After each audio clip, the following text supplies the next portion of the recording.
We are live. I'm Tony Bruno, and I'm here with my fine panel. We have Mantidote, Gene, Frank Pesci, and Chris Gonzo Warren. And our special guest tonight is Ivan Throne. Ivan, how are you tonight? Gentlemen, how are you? Fantastic. How you doing, sir? Good. How are you? I'm going to start off the panel with Frank Pesci. I'm sure you have some questions for Ivan, and we're going to start with you first. So go for it. Very good. Very good. I appreciate that. Obviously, it's a great honor to be here with the likes of Ivan Throne. You guys probably are familiar with his work. If you're not, I suggest you do get familiar with it. He's an amazing guy. And he's a philosophical guy, right, Tony? Like, yes, this guy has a lot to say about a lot of things. He's overcome a lot, so he's qualified to say a lot. And we were talking just before we got going, and I'll let Tony do all the introductions. I'll kind of just jump right into what I wanted to say. We were talking about the current political atmosphere in the United States. Some people are saying, hey, Donald Trump has an opportunity to bring about an executive order that he created and thus bring about martial law and tribunals and, really let the hammer fall on some of these things that are going on in our country, because a lot of people obviously are not happy about what's going on.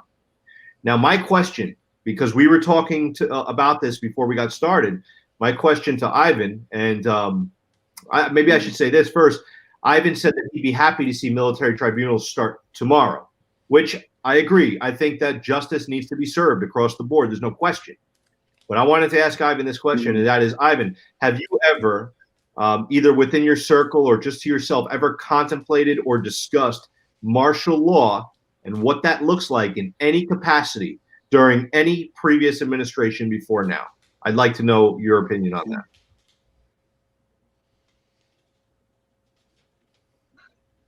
Okay, go ahead. I'm maybe still waiting for the captions to catch up, so 1 second here. So happy to see I'll continue. Here's what I want to say. I want to see a resolution of lies in my nation. I want to see the brazen theft of freedom stopped. If it stops on its own, it will be a first in world history. If it is stopped by men, we have a choice whether it is stopped by law or by force. Choose. I, at this point, do not believe the law will stop it. What's left? We watch the country die, or we watch it put to rights. A lot of this depends on the will of the man in the Oval Office. I don't think Donald Trump has exhibited a lack of will in his history.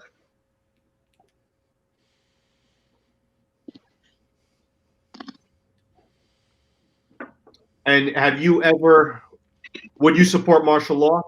The use of military, the suspension of civil law, replaced by military law during this time? Let me frame it this way. If that takes place, civil liberties are suspended. The president begins to arrest lawmakers. Goes the whole route. My response would be, okay, let's hear what he has to say. Because there is no worse government than we have now. As a citizen, it does not make my position worse. It does not lessen my respect for the rule of law. It reinforces it.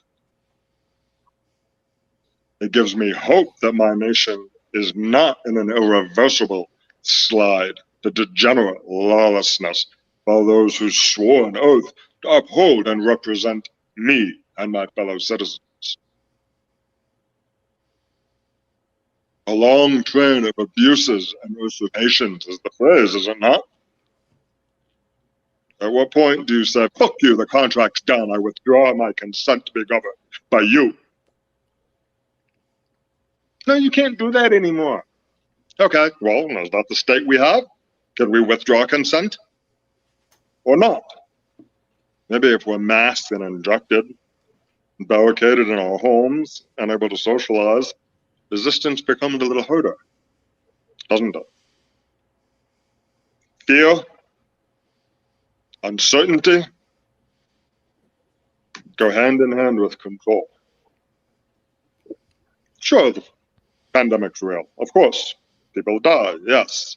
Is it used for control? Absolutely. Why would they not? They'd be stupid and irresponsible as individuals not to test the limits of their own power. It would run completely counter to human nature. That doesn't mean we can simply ignore those of us who live under various governments of one form or another, that power of consent belongs to us. People don't think that way anymore. Not in this nation. That's why we're in the state we are in. Now, the whole Insurrection Act, martial law, all of those things with the executive orders, there are, yes, the possibility is there. There are a lot of interlocking and overlapping pieces that independently require a lot of analysis, effort, and understanding and decision all on their own. So, for example, with the executive order that's often been mentioned, that's in place. The foreign interference in elections. You have the shifts of staff in the Defense Department. You have all of the various things that were President Trump lining up to take action under the Insurrection Act. It's not called that now, it has a new name, but Insurrection Act is what everyone's familiar with. All the pieces are moving appropriately, but we're simply not there yet. It takes time. You need to give people the rope to hang themselves.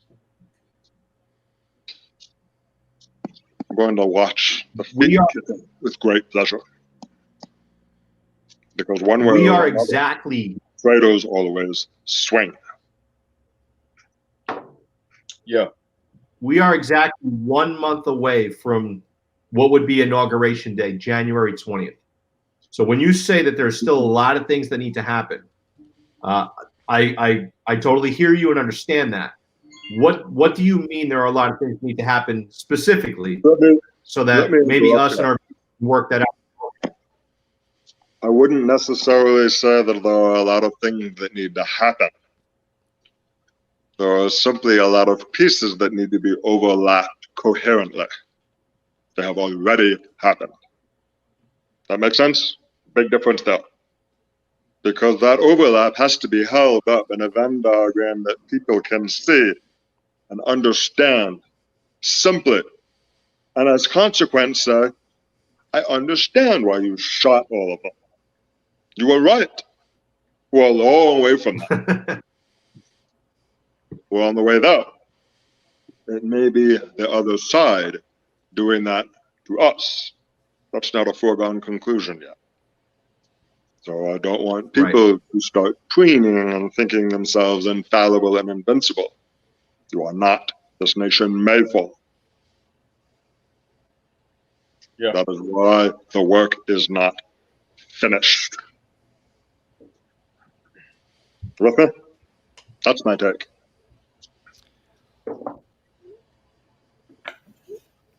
Gonzo?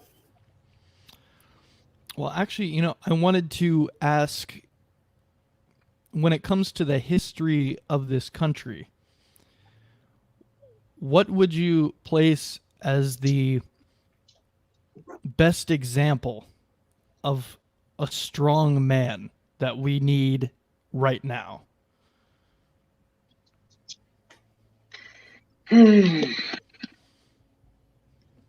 That's a good question. And if I think back through presidents alone, you know, Washington comes to mind, but I don't know that he would fit today, unfortunately. That's not in any way a criticism of the man. It's an observation that our own times are very ugly. Andrew Jackson.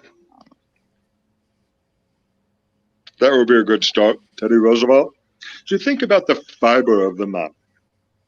Teddy Roosevelt was shot in the chest and went on to make his speech anyway with blood running down his shirt. Mm-hmm. That's a different character of man. That's not something we see very much of anymore. Donald Trump's an old man at this point. I don't know if he could take a bullet in the chest and then give a speech. But the spirit, though, it's a different spirit. That man loves the United States. He loves America more than just a country, not just a nation state with borders and laws. The dream, he believes in it. That is why you have the caravans and the motorcades and the parades and the movement. Who wants to die for Joe Biden? Does he inspire you as a man? Will you follow him into battle for your nation, your people, your wives and children?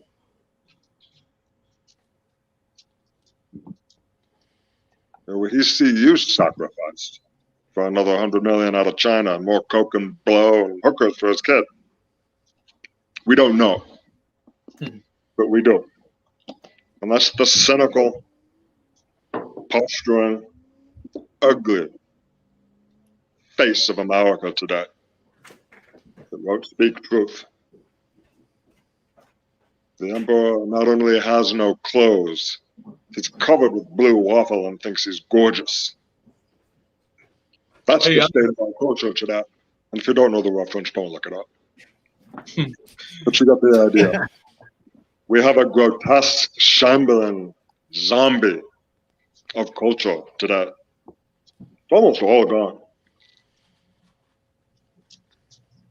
Hey, Ivan, when did this downward spiral for America start to happen with the corruption and other things? You don't want to hear me discuss the 19th Amendment. On a more serious note, generally what happens is the old paradigm. What? Hard times create strong men create good times.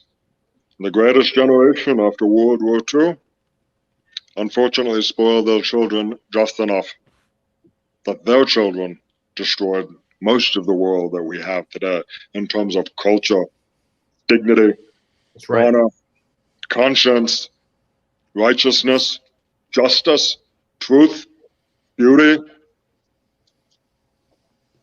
Think of the word itself, manly. If you say that word today, people will laugh. That's an archaic word. That was manly. What a compliment that is. Today, that's only used in context of apology. That was a manly apology. Oh, you're manly when you grovel. Is that it? When you equivocate and you say everything is relative, IQ is relative, culture is relative, civilization is relative. No, it is not. That is a lie. We know it is a lie. And unfortunately, lies build until they topple. And civilizations smash themselves.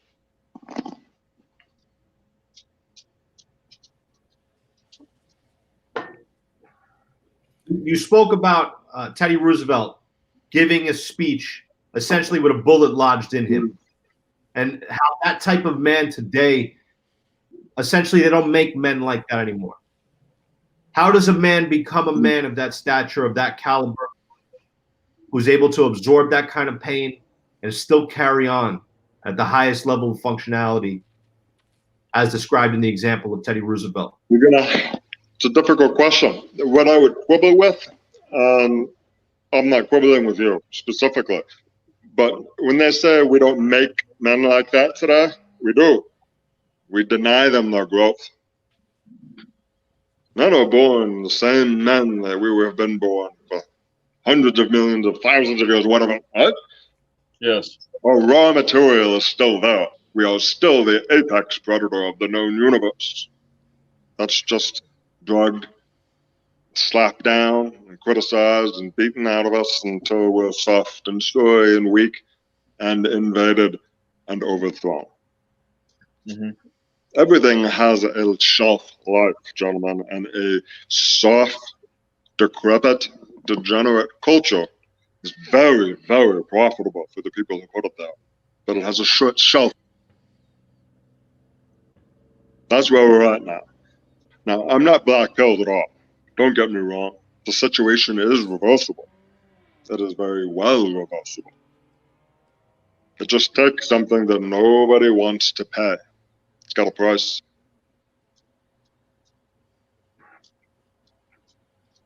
You guys know what that is?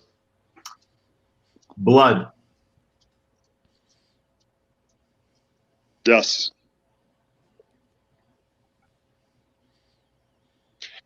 We will not shed it That is right. ourselves any longer. So we will rot until others come to shed it for us. Show me a time in history where this is not proven true. This is not what I want to see happen, but this is what is objectively observable to be inexorable and irreversible without conscious intervention by men. And right there, my friends and brothers, is where we have the chance for a different future, where men stop obeying the lie. Speak what you see. Say the truth.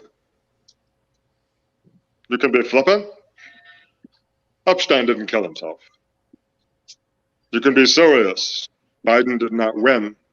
And you can be mortally serious. This is my nation, and it does not belong to you.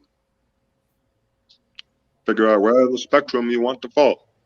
Where does your sacred purpose allow you to expend your energy, your life, your time, your future, wealth, blood, all of it? If you don't have something worth that, maybe you're part of the problem. Because we have a nation of dilettantes today who will not put themselves on the line for anything.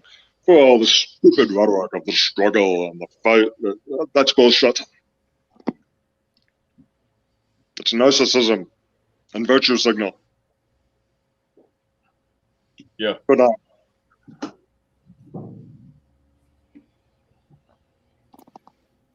What do you think, and do you think there is such a thing as the silent majority? Always. Even if only for the simple reason that most men and women simply want to be left alone to live their lives. The vast majority of people do not have an acute desire to be in politics. They find it ugly, which it is. They find it unpleasant, unkind, and it is. Unfortunately, it is also where power reposes itself. And to the extent you want comfort and peace in life, you will give up being in charge of it. That age-old tug between liberty and safety. Everybody's been real safe for a long time now, and we've gotten real accustomed to it, haven't we? Well, I want to keep my country, but it's too dangerous. It is, isn't it? Even the Supreme Court, oh, fuck that. They pulled a James Wood and the Exorcist parody, right? Opens the door, sees the girl is spinning head, oh, fuck that. Walks out. Supreme Court just did that to us. Are they priests? Is it a sacred, holy temple of God that cannot be contravened, with eternal infinite wisdom that spans the eons? Infallible. No, fuck that. They're a bunch of people in robes. They can be cowards, just like anyone else. And it looks like they are. But, ways around that. Think about it this way. The president, the executive branch, he's a co-equal branch of government.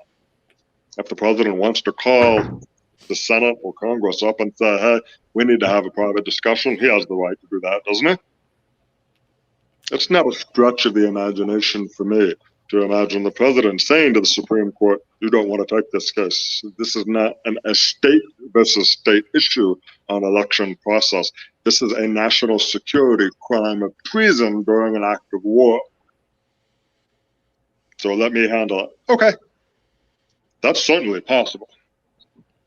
I'm not saying that's the case. But again, there are a lot of pieces, a lot of Venn diagrams that need to come together, a lot of overlap that needs to be clear and visible and understandable to the public. So when the brains scatter on the street, they understand why and they agree. And would you estimate that that is where this is headed?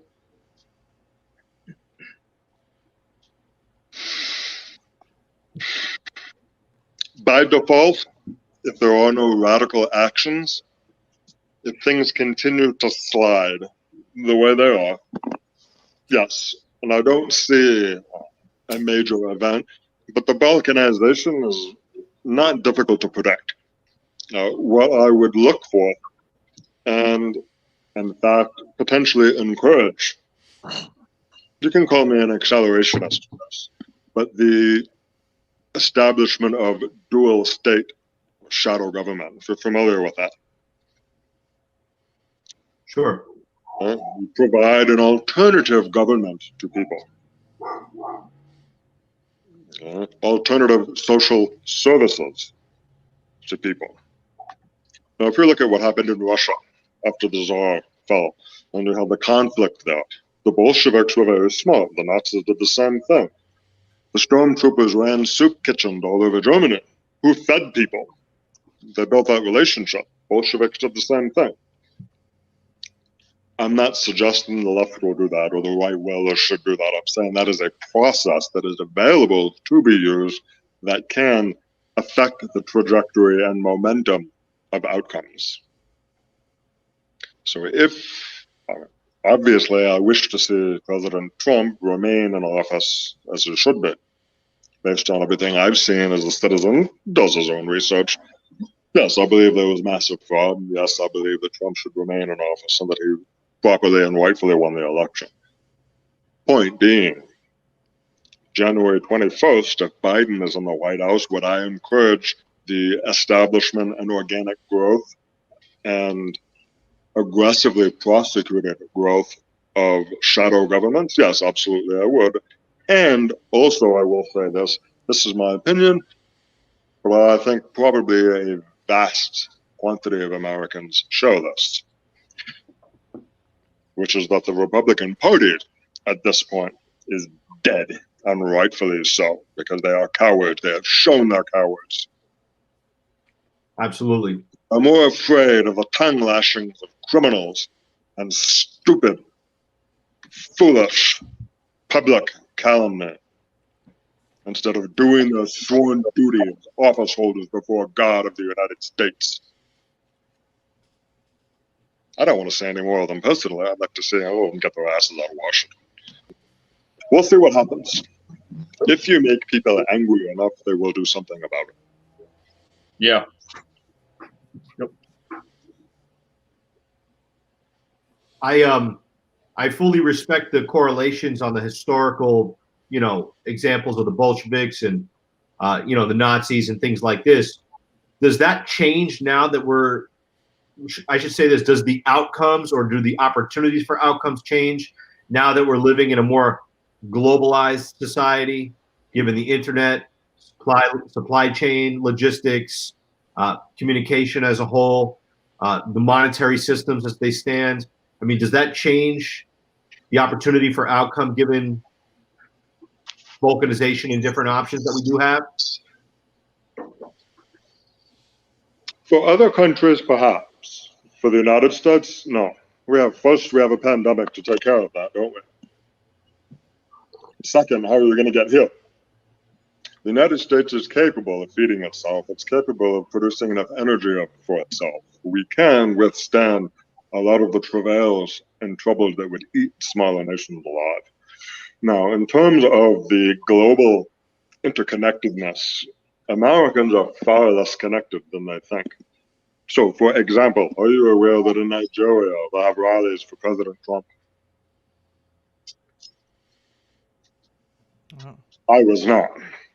But you learn some of these things. You know, I've found with the inability of the media to any longer do a semblance of their jobs, to actually find out what is happening, has really taken actually some interesting shifts in process for me over the last 6 months or so.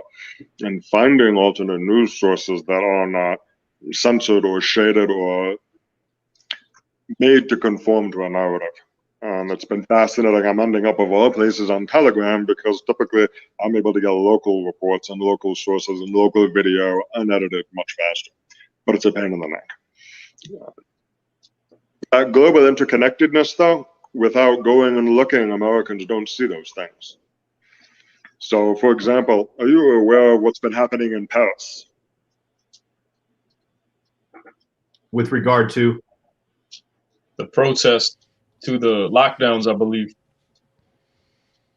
Yes. So those protests over the lockdowns, what would happen in the United States if people did that here? Now, on one hand, sure, you can say that's just the French. They do that all the time. Well, it's not really the French doing that. That's a different topic for another time. What would happen if all of those things took place here? they would be more effective. More encouraged. Much more effective. You see, one of the things that has been a very frustrating thing, and take this with a grain of salt, this is my opinion. Do you guys remember Waco and Ruby Ridge? Yes. Do you remember the anger back then? Yes. Yeah. That was severe. But it wasn't at the time. And it wasn't the time. And then more years went by and it wasn't the time. And it wasn't the time. And generations have gone by for whom it has never been the time. That's part of the problem. Why would I revolt? My father didn't. His father didn't. Right? Well, it's not as free as it was when I was a kid, but you know, you're probably safer now. Liberty and safety. With the pandemic shutting things down, with war eventually coming with China. Here's a thought for you. Everybody with the Great Reset, right? No, it doesn't exist. Yes, it exists. All of that stuff. If you think about all of the pandemic activity, all of the controls, all of the distancing, all of the isolation, as a learning process for how to handle infections with modern technology and processes and cities and so on. Not so much in terms of how badly can we tyrannize all of these people, but how fast can we get them ready for biological warfare?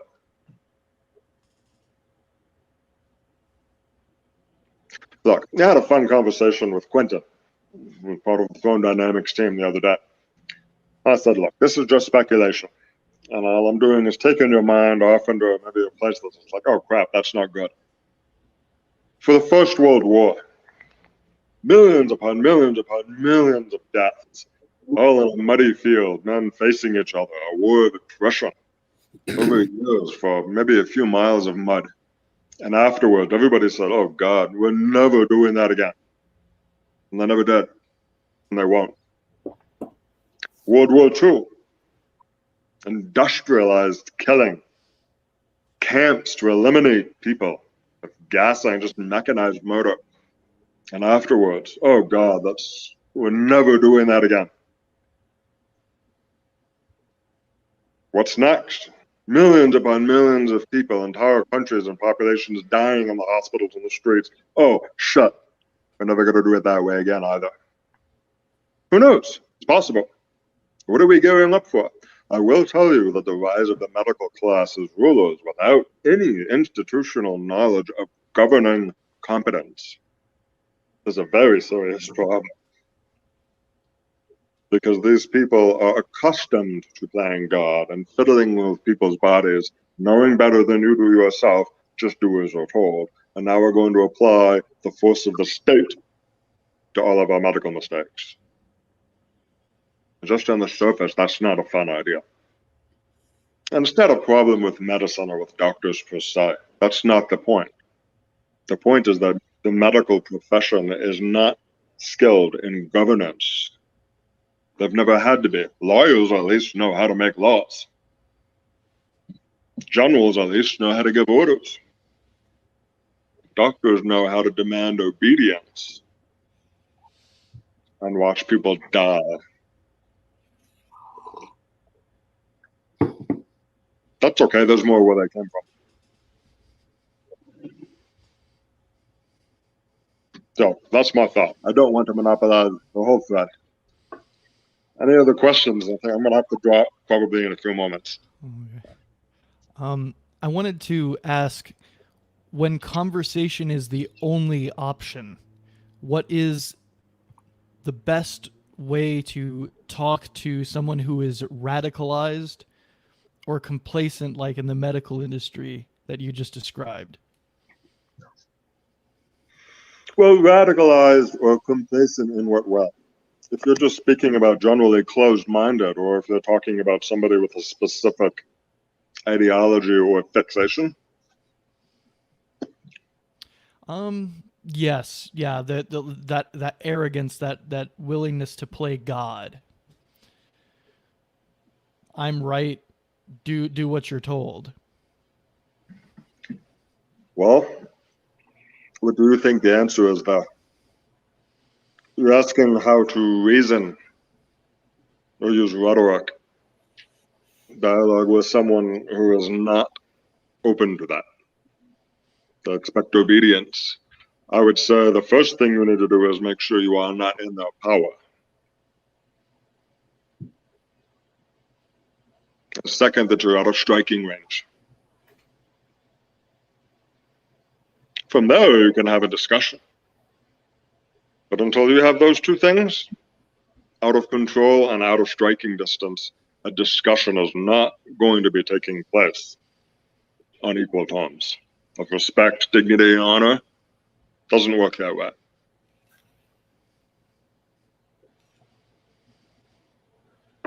War is not fun, gentlemen. Civil war is even less fun. The coming year is going to be very, very challenging. Be prepared for that. Ivan, do you believe the China virus was a biological warfare?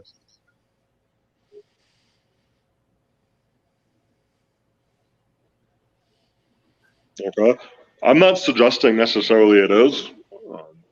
I think it's very useful for us to learn the mechanisms of handling the presence of a biological problem. That makes sense? We will, I am sure, look back on the lockdowns and on the processes that we use today with the same slightly ashamed humor that we would look back on the toilet paper shortages. We have to figure out how to do this. We don't really know yet. And unfortunately, we've created this whole expert culture where you have to know, to look like you know what you're doing, even if you don't.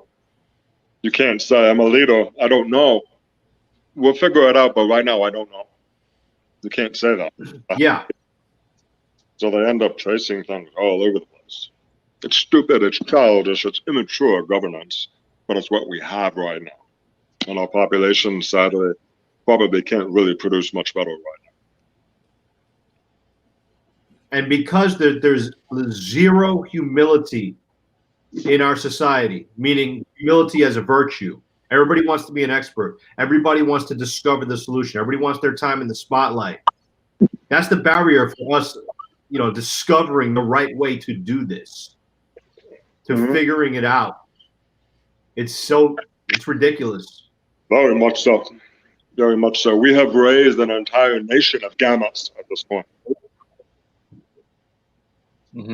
I came into a fun realization the other day. One of the things I enjoy for my own light reading is a series of adventure books for young men from back at the turn of the century, early 1900s. And it occurred to me, you know, you have these young guys like Tom Swift or Dick Prescott, whatever. Thank you.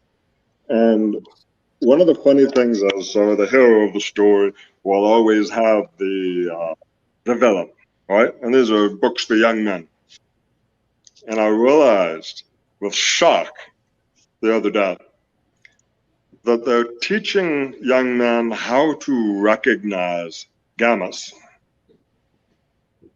That's the purpose of them, to recognize the twisted, secret king, resentful, feminine-minded, feminine-emotioned male that does damage wherever he goes and never takes responsibility for it.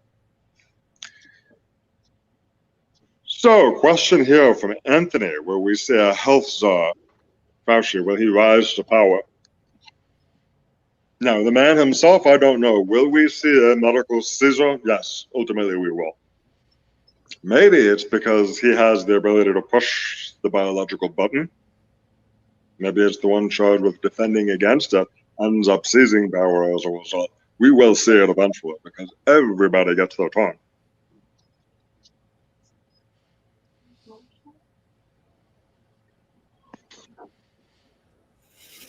Tell me. On one of our last streams, I believe it was, well, I think it was the Halloween stream. You talked about a coward. I think, yeah, Halloween. Yeah. The death of a coward. So tell me about that.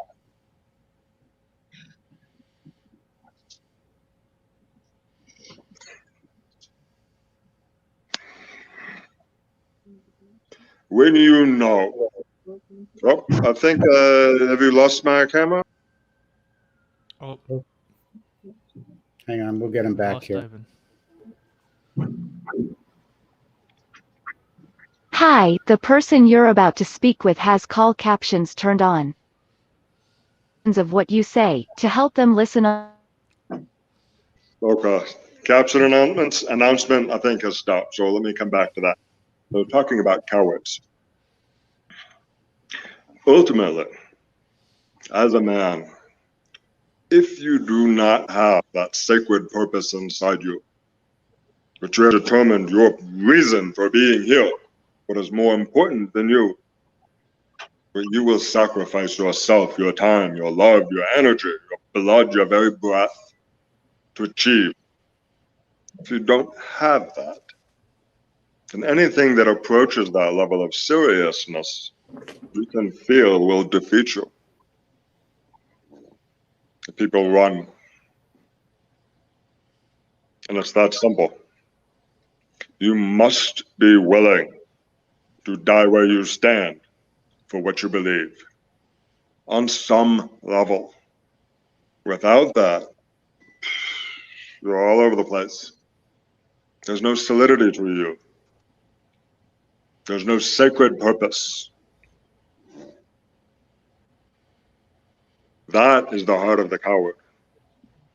Because there's nothing he values higher than his own skin, which he will lose anyway.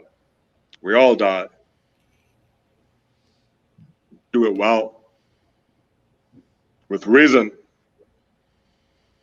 And you'll find that other aspects of life become more fulfilling in that sense because you know where you stand. And the coward never does.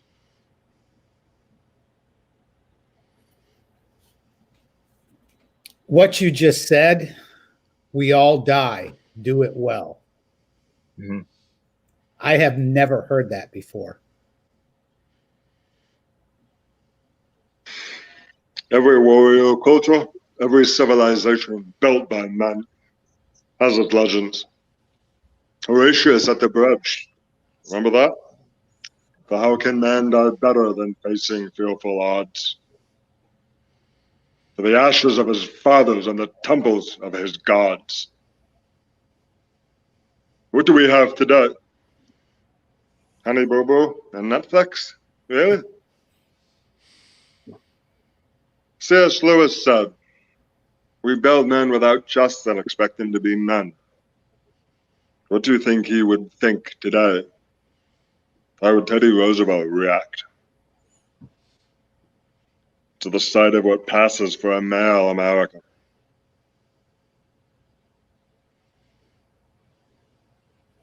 Andrew Jackson would probably just hang them. He'd be right. We've lost so much. It can come back. We just have to pay for it.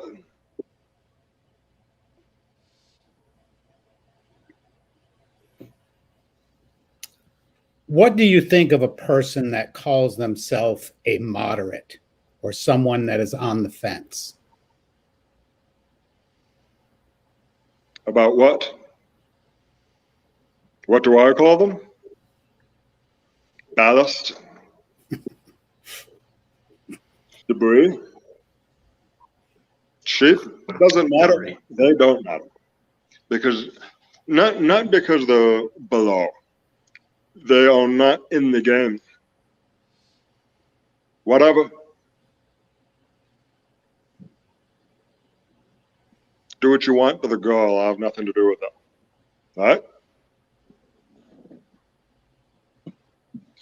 So here's the question. Do we have any practical advice for regular people to resist? Well, death is good, but can we live and fight? Absolutely. Absolutely. The most important thing to remember, and the most practical advice that I can give you, brother, you've got your own conscience. You've got your own right to live the way you want to live. Never forget you are a free man.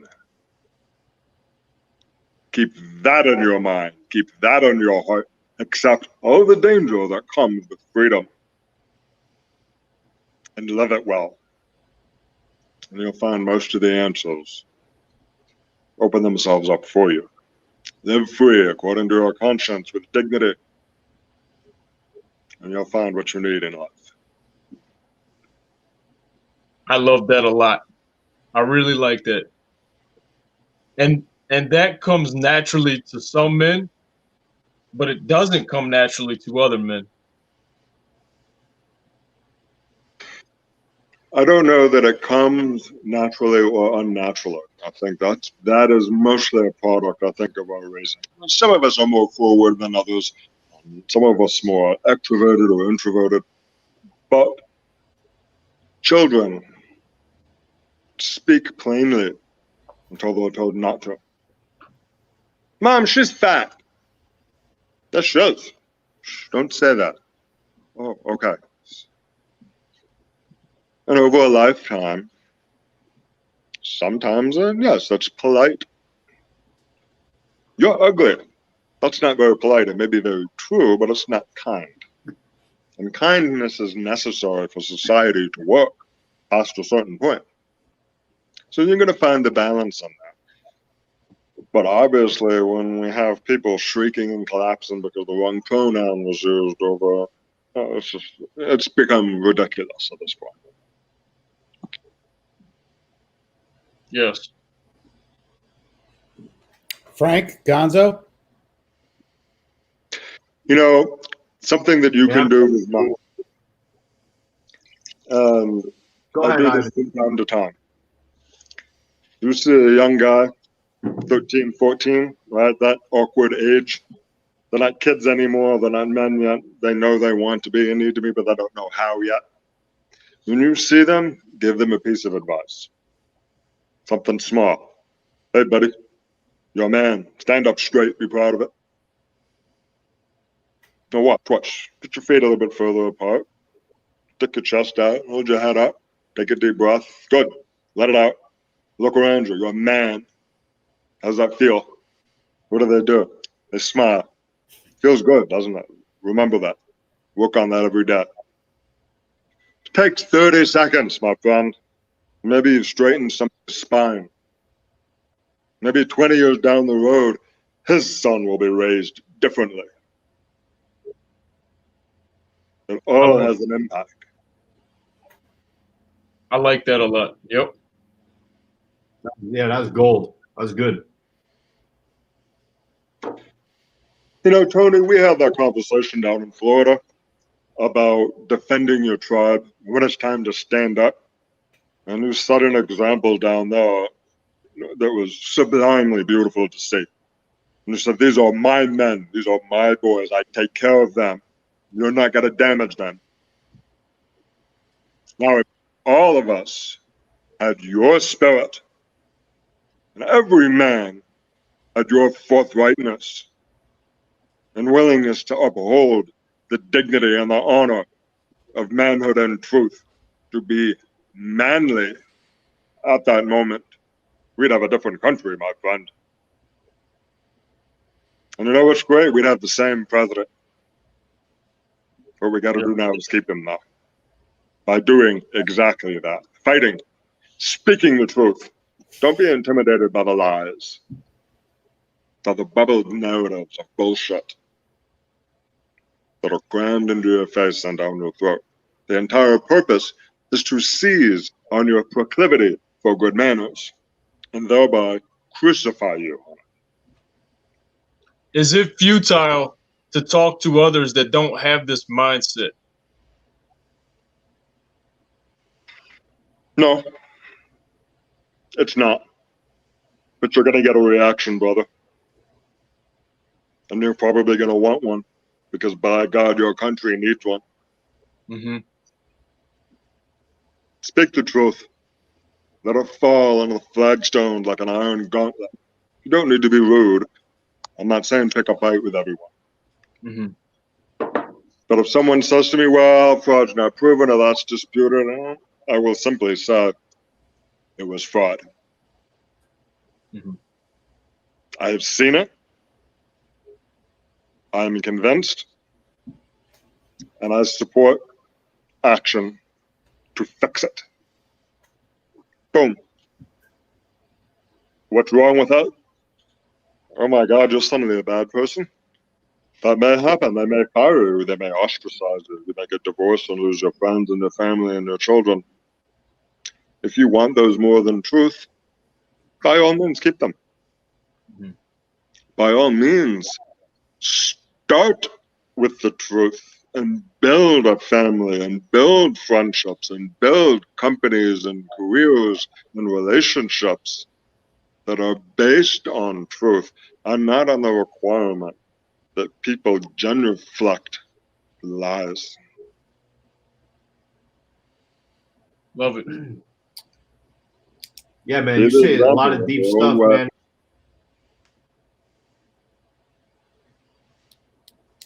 Doesn't change where we are.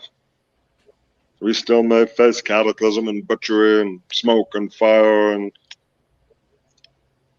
weathers and cheers and all kinds of happy people in the next month or so. But we'll see. But most important, beyond anything that happens politically, my friends, beyond any of the controls of the pandemic, lockdowns, the bullshit, the degeneracy, all of it, be straight up here. Know what your sacred purpose is. Mm-hmm. Assess the tools and the resources you have and make a plan, a serious plan, a mature one, a resilient one to take your sacred purpose forward. Frank, did you have? In the few times that I've met you, Ivan, in Florida, and having read some of your book and seen some of your content, I literally have the same reaction every time. And you have a way of putting people in a place of introspection, and just you give people the opportunity to stop and think. And I appreciate that a lot about you. My question for you is more of a personal question at this point. And I know that you have spent a lifetime cultivating this mindset. I know a little bit about your lineage in that you kind of come from a royal bloodline back to the Vikings, if I'm not mistaken. But I know that you've invested in yourself tremendously. No, let me be clear, because it's important to me not to have misunderstanding out there. I come from a very old English family. We're not royal. We have been counselors and advisors and associated on a private basis with the various royal families of the United Kingdom for many centuries, but I am not royal in that sense. So let's be clear though. Got it. I apologize if I put that out there the wrong way. That was my, I guess, my interpretation from the weight of the. I just don't want people to think that I'm proclaiming something. That's not the case. So, Right but on. go ahead. Your question. Understood. My question essentially is, how do you cultivate this mindset daily? I mean, at this point, I know it's part of who you are. You probably don't need to give it as much energy. But for somebody who wants to think more along these lines, what do you tell them? Let me tell you how I developed this.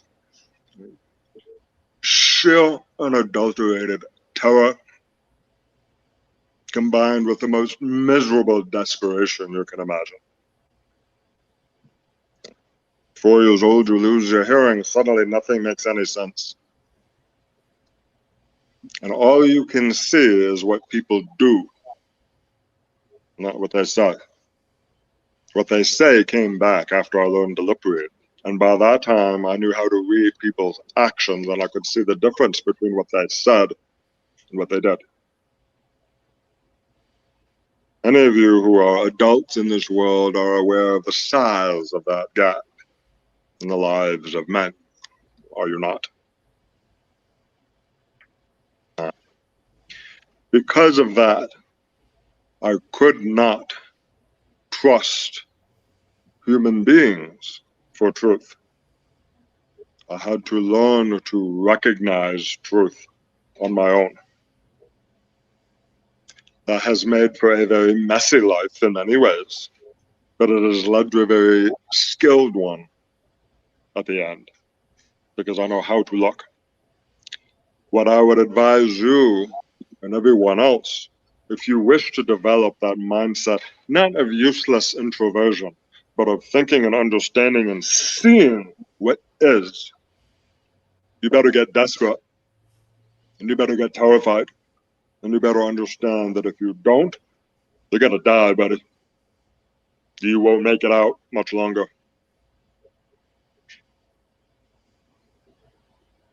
Guess what? You're not. Use the time you have. Be curious, my friend. Understand this life is amazing. It's fascinating. The best days I have, I wake up, my eyes open, I'm aware I'm awake, and I am filled with infinite terror at how incredibly fucking improbable it is that I exist. Holy shit, I'm here. I get to have a life today. It's indescribable, the gratitude that comes in with that. Use it every day. It's great being here, man. It really is. There's a lot that you can take and learn, enjoy, and fulfill, but you got to get out and do it. Be terrified of missing it.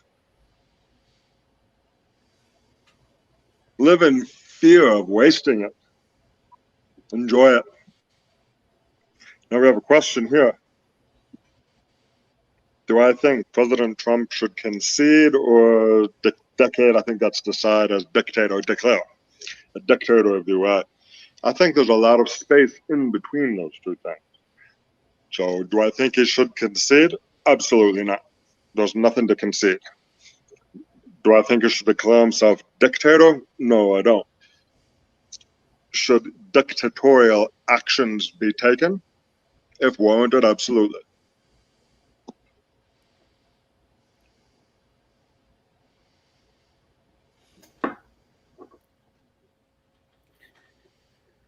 Everybody knows Ivan Throne helps you navigate in the dark world.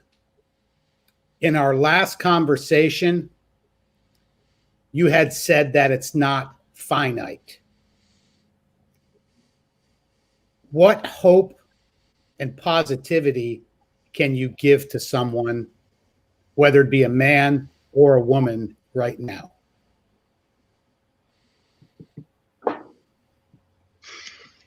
I want you to think of something here. Yeah? Yes, we have advances in medicine and health and all of those things that make life more comfortable and maybe a bit easier for us. But the real thing that separates today from all the rest of human history is to think about something here. With this phone in my hand, one button I can push. All of the wealth of the entire world can be moved from where you sit. The entire world can be incinerated with a military strike by pushing a button. All of the information in the world, anything any human has ever learned and written down and preserved, is available right here, right now, with one push. And lack hope? You lack desire? You find this a troubling time to live in without opportunity? I don't understand you. What if Julius Caesar were alive today, or Alexander the Great? And they said, you're telling me I can push a button and I can incinerate the world, have all human knowledge, and every last bit of wealth ever created immediately? Nah, too much work, man. You think that's the attitude you'd have? People today who have no hope, black-pilled, be gone. You're like the dirt that flies off the wheels of a Jeep. Wasteful, useless, chore. There's never been a better time to be alive. My bones may rest on Mars. Think about that. And everything between here and there and everything that's possible, unlimited opportunity to that, unlimited.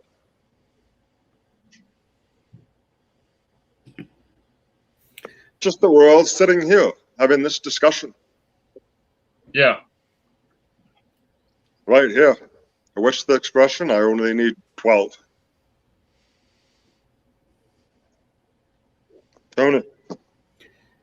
Just for people that aren't familiar with you, I'm going to go back to this. We talked about this in our conversation we had a few weeks ago.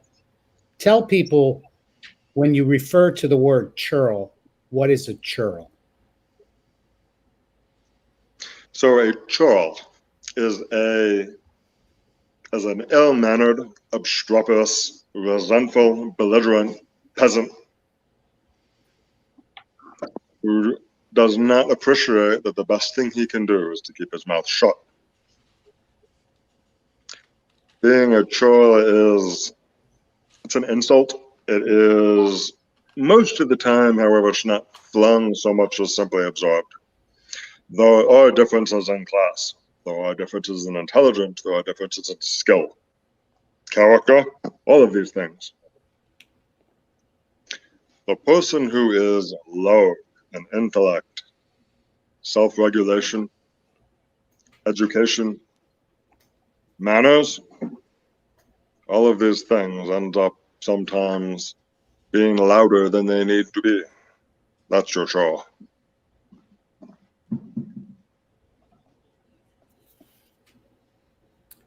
Anybody in the chat wants to ask Ivan a question? I know he was wanting to wrap up soon. So put your question in the live chat. And anybody on the panel, you have a final question for Ivan? Let's have it. Where does the power of the nuclear family come into this? Into reshaping our world for a better future and to make our world, our present day world, better? The nuclear family, can you talk about that? That is the entire heart of it. It's not necessarily the power of the family to reshape the world. It's the only thing you can found it on. Without that, you don't have even a community. You only have people temporarily aligned for self-interest. You must have that family. And yes, the nuclear family. Well, Ivan, look at Asia, look at Africa, look at all the other places where nuclear families, and look at what the nuclear family civilizations have produced.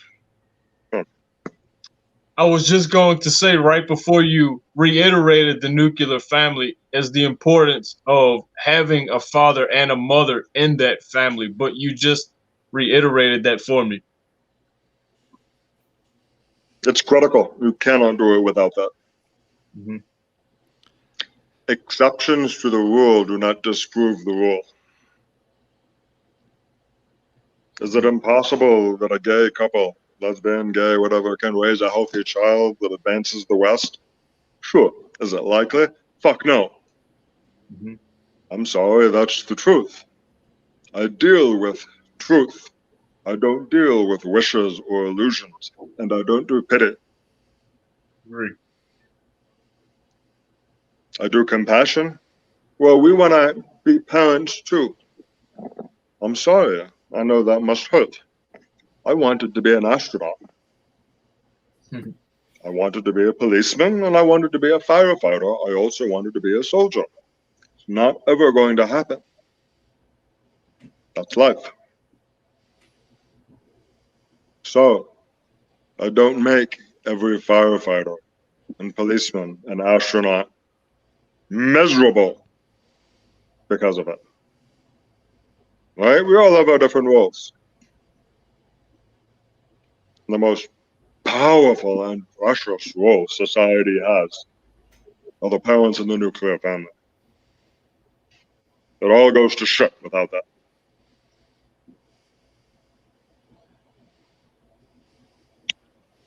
Gonzo? Yeah, so I wanted to ask, so this question is maybe kind of a tired cliche, but what is the meaning of this life, in your opinion?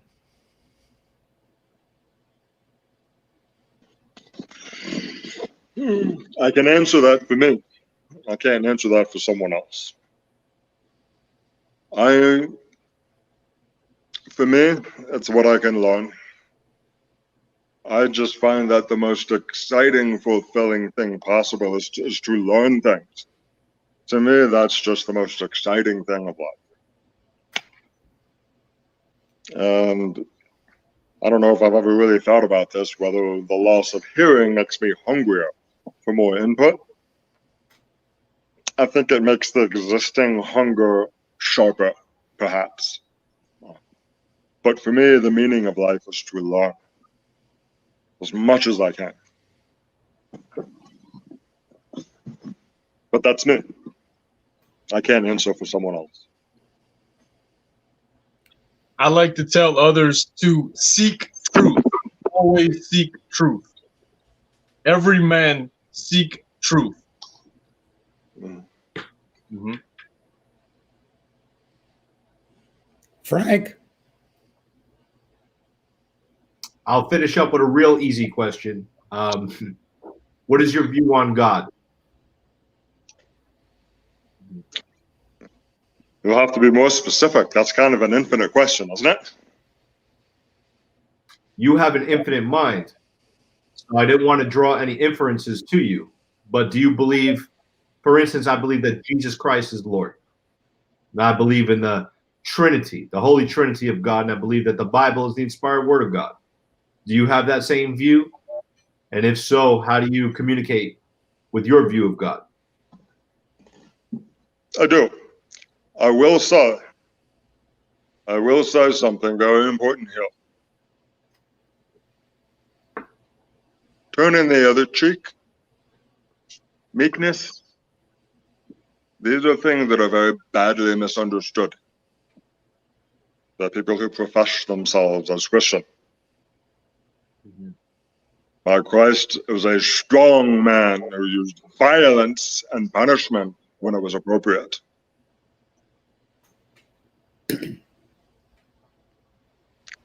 Christ did not come to bring peace, but to bring division. Think about that. And where you stand as a man today, think of what your answer is at the end. Did you do good? Did you feed people? Did you render to Caesar? Will the questions more importantly be, did you speak truth? Did you uphold conscience? Did you deliver justice? Or were you afraid? And did you deny over and over and over your own duty before God to speak truth? Where will we land on that at the end? Gonzo, I can see your face right now. I think you were thinking the same exact thing I was thinking when Ivan said Jesus came to divide.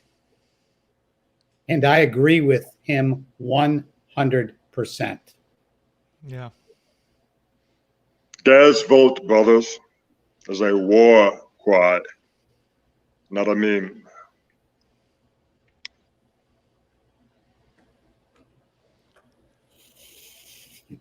Completely understand what Ivan's talking about and his view of God.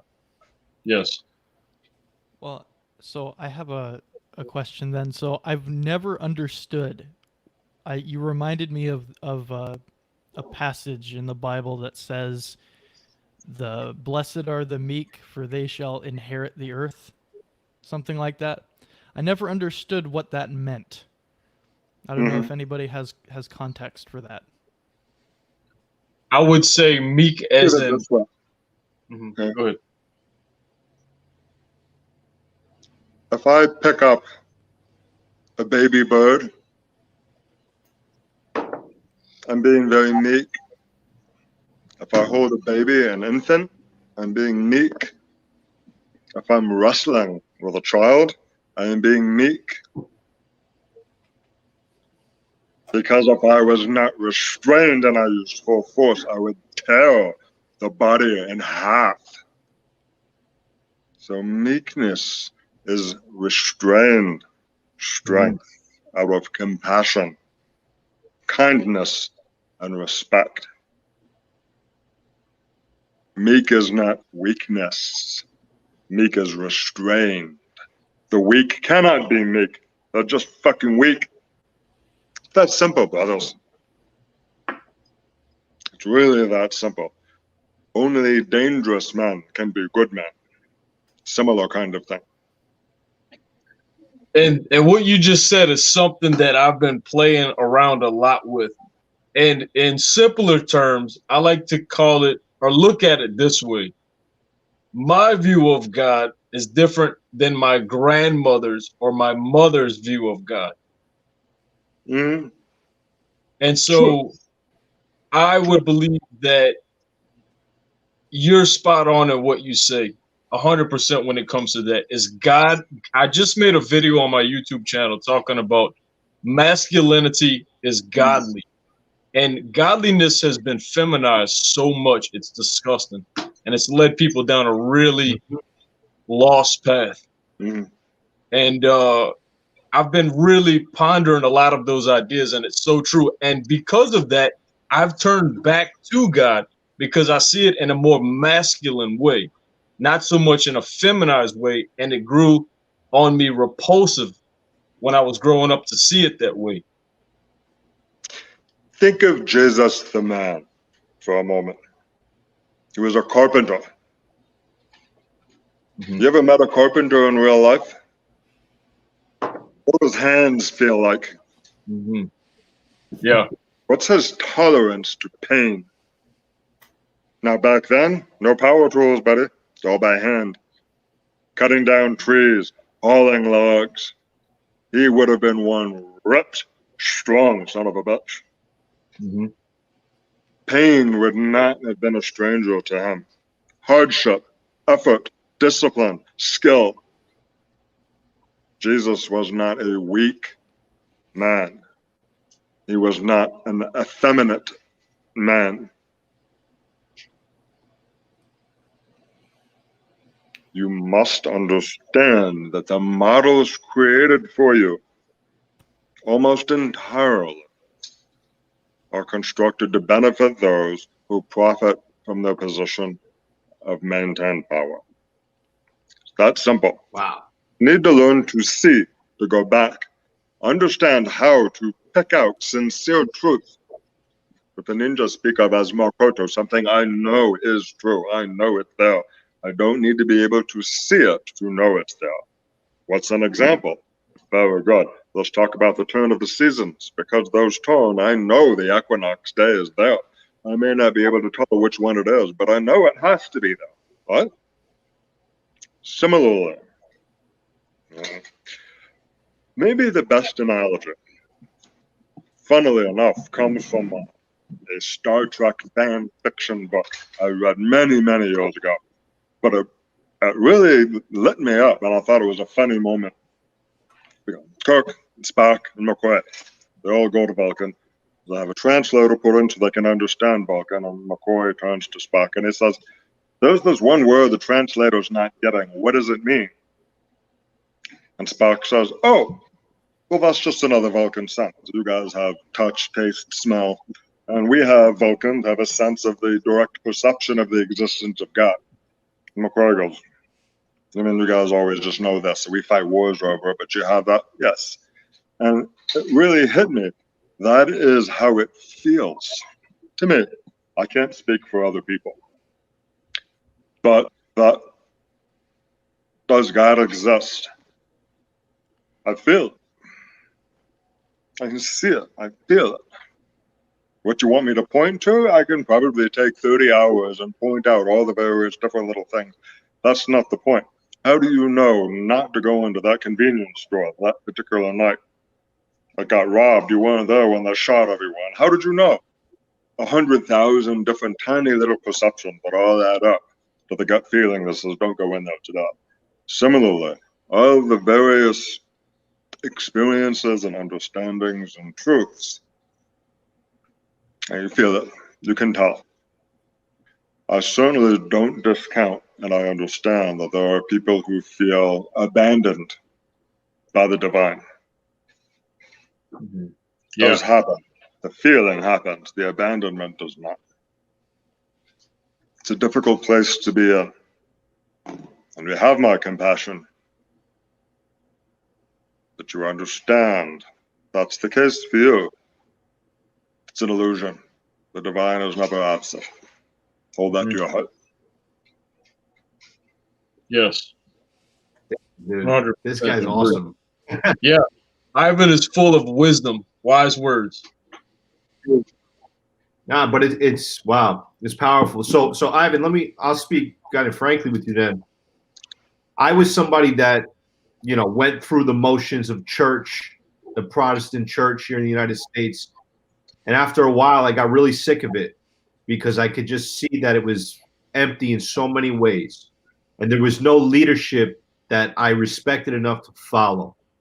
And it's only been recently that I've kind of started to look at the Bible in a different way, in so much going back to the Hebrew roots of the Bible, going back to the ancient roots of the Bible, understanding Jesus as he was as a person in the time that he was created, and getting away from the message of consumerism and feminism and social justice and everything else, and politics and everything else that the American church has presented to us in years. And what you're seeing essentially is you're seeing that come to the surface because more Americans are unchurched now than ever before, right? And now that churches are closed, a lot of them due to the lockdowns, a lot of these churches are getting washed out, and then new churches are forming, house churches are forming, conversations like this are happening. Do you believe that this is maybe the birth of a revival in the way that God wants us to see him in the natural order? Mm-hmm. Mm-hmm.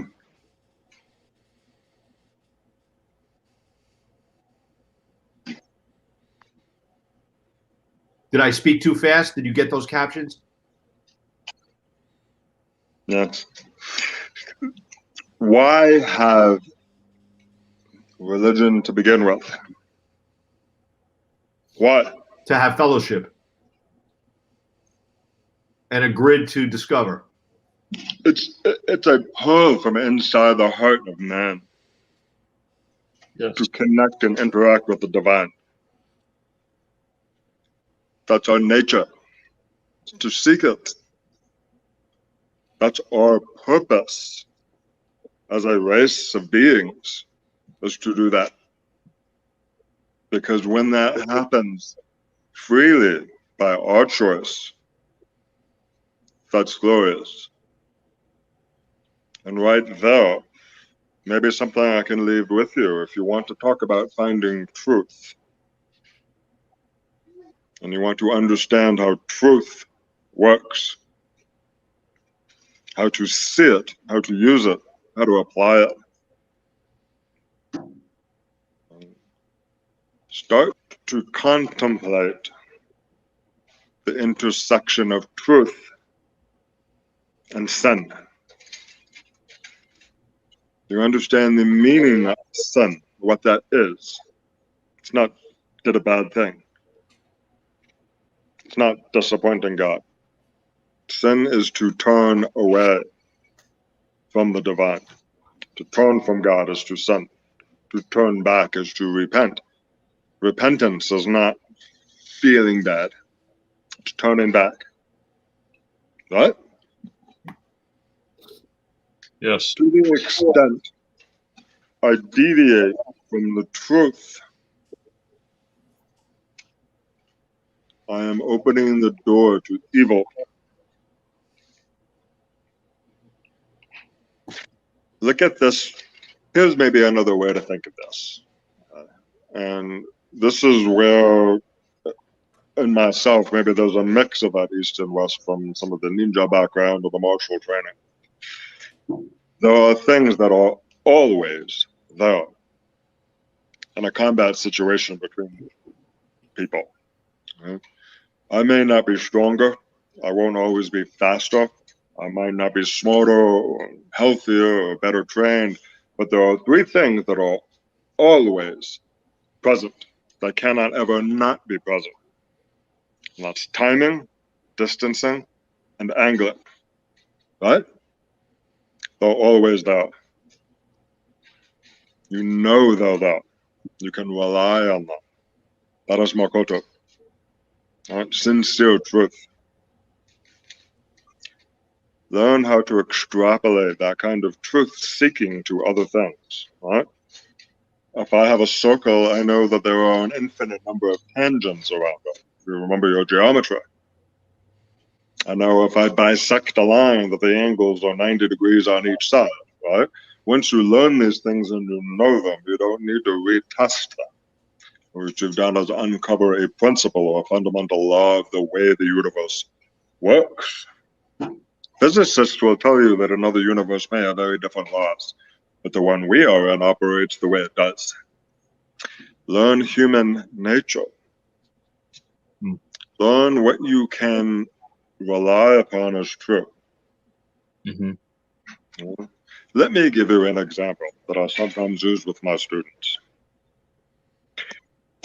Let's take my great-grandfather.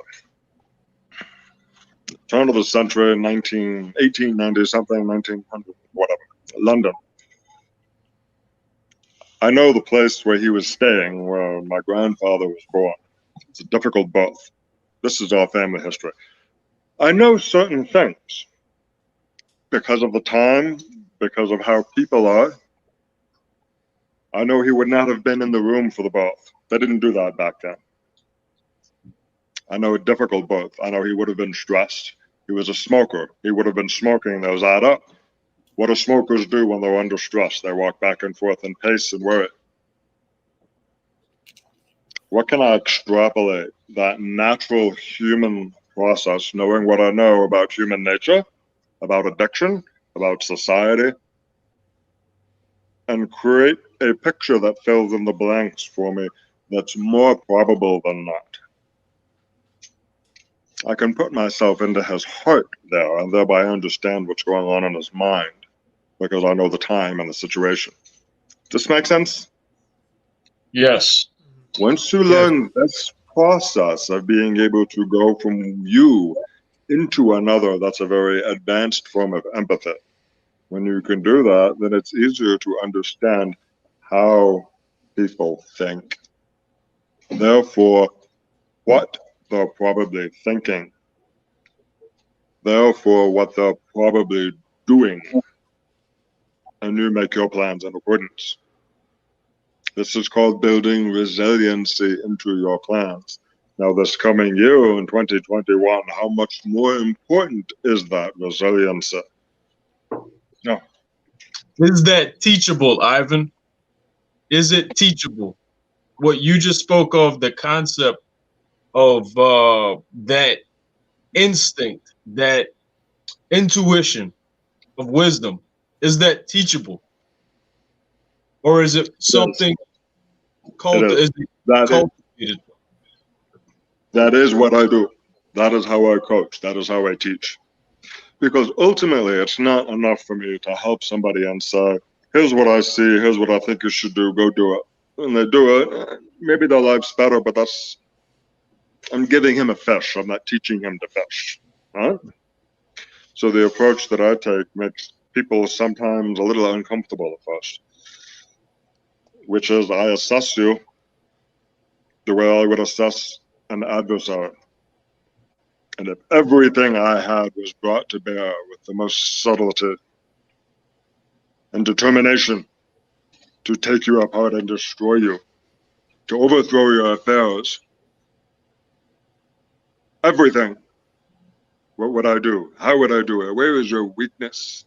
How would I destroy you with the most cruelty and surprise? And then I'm inside and I look and I say, all right, stop. I want you to see where I've got my hands and you feel where your balance is off. Maybe this is the combat training, the martial aspect of it. But once I'm inside and I see these things, I'm not doing damage. But you move it a little bit and they go, oh, I feel that. Yeah, let's look at this. Because you're structured in such a way that this plan, this belief, this worldview that you have may be very dangerous for you. This is what I see. Let's look at that together. Sometimes I'm off, of course. Most of the time, though, the reaction that I get is, oh, shit, I didn't think, fuck. And then people have to rearrange things, which is also where I help. So, okay, maybe here are some ways to improve the regulation. Here's where we can bolster some resiliency in your life. Maybe think about how much time you invest in this part of your life, where we can redirect that competence and that coherence to stack your successes. And then they take off. That's a beautiful thing to say.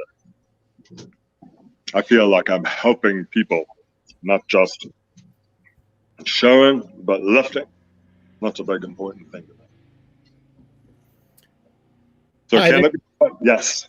Now, I will tell you the two mottos that Throne Dynamics has, which is very important. Which is number one is fuck you, earn it. And two is fuck you, pay me. And we have another thing we call AVEP, which is a very expensive problem. Fuck you, pay me lots. Seriously. If you're Hillary Clinton, I have to take you as a client. We can't afford me. So, Tony, you had a question. I was gonna say that I know your time is valuable, but how can everybody find you? Somebody wants to connect with you. I put a link to your YouTube channel, and I will also put a link to your website, which is Throne Dynamics. Mm-hmm. I'll put that in the description of this video, but go ahead and tell everybody how they can find you. So IvanThrone.com. All right. Mm-hmm. Okay. So that's the best way to reach me. If you're interested in what I said, you like the approach that I take, you're not disturbed by the intensity that I bring to my dealings with men. I'm very serious about what I do, and I expect my clients to be equally serious about their own lives. Yeah. IvanThrone.com.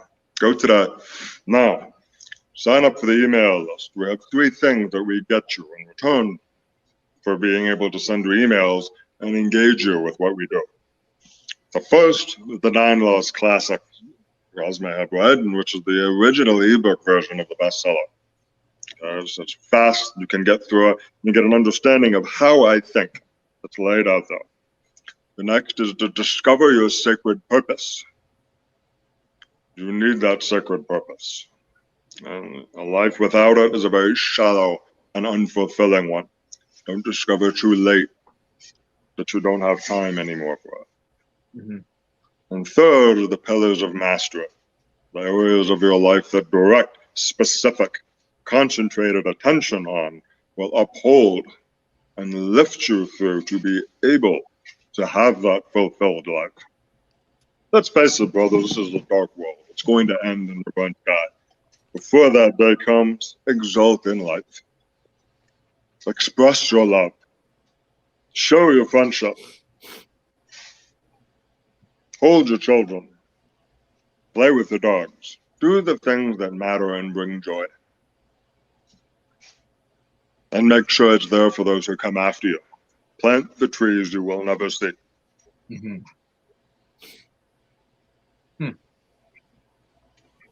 There's going to be a lot of quotes after this podcast. There's going to be a lot of tweets and great quotes that Ivan had today. I want to ask anybody that's in the live chat right now, if you want to ask Ivan a question, now is the time. If not, forever hold your peace. Any last questions from the panel? I've got one. Nah, man, I just want to say thank you. At least from my side, just thank you, man. It's always good to be with you, and I can't wait for the opportunity to see you at the next live event. Hopefully we get back to the normalcy in that regard. Gentlemen, And, thank you very much. man, I wish It's been a very serious pleasure and I wish you to well. see all of you and share some of this with you. You know. Mhm. Yes, thank you. I just wanted to say that it's been very nice to meet you, Ivan, and I'm sort of surprised and not surprised that every time I meet someone new in this community of men, that they always resonate with a lot of my values. And so it was an honor. Thank you, Ivan. I appreciate you. Mhm. Gentlemen, it's been a very sincere pleasure. I want to thank you all for your warmth, your hospitality, and Tony, it's always a terrific pleasure to see you, brother. Good to Thank you see so much for having me on. Thank you, Ivan. I appreciate you, brother. Mhm. Good night to everyone. Sleep well, sleep safe, and wake up in terror tomorrow at the joy and get You got started. it, man. Good to see you, bro. Thank you, Ivan. See you, Ivan. Thank you.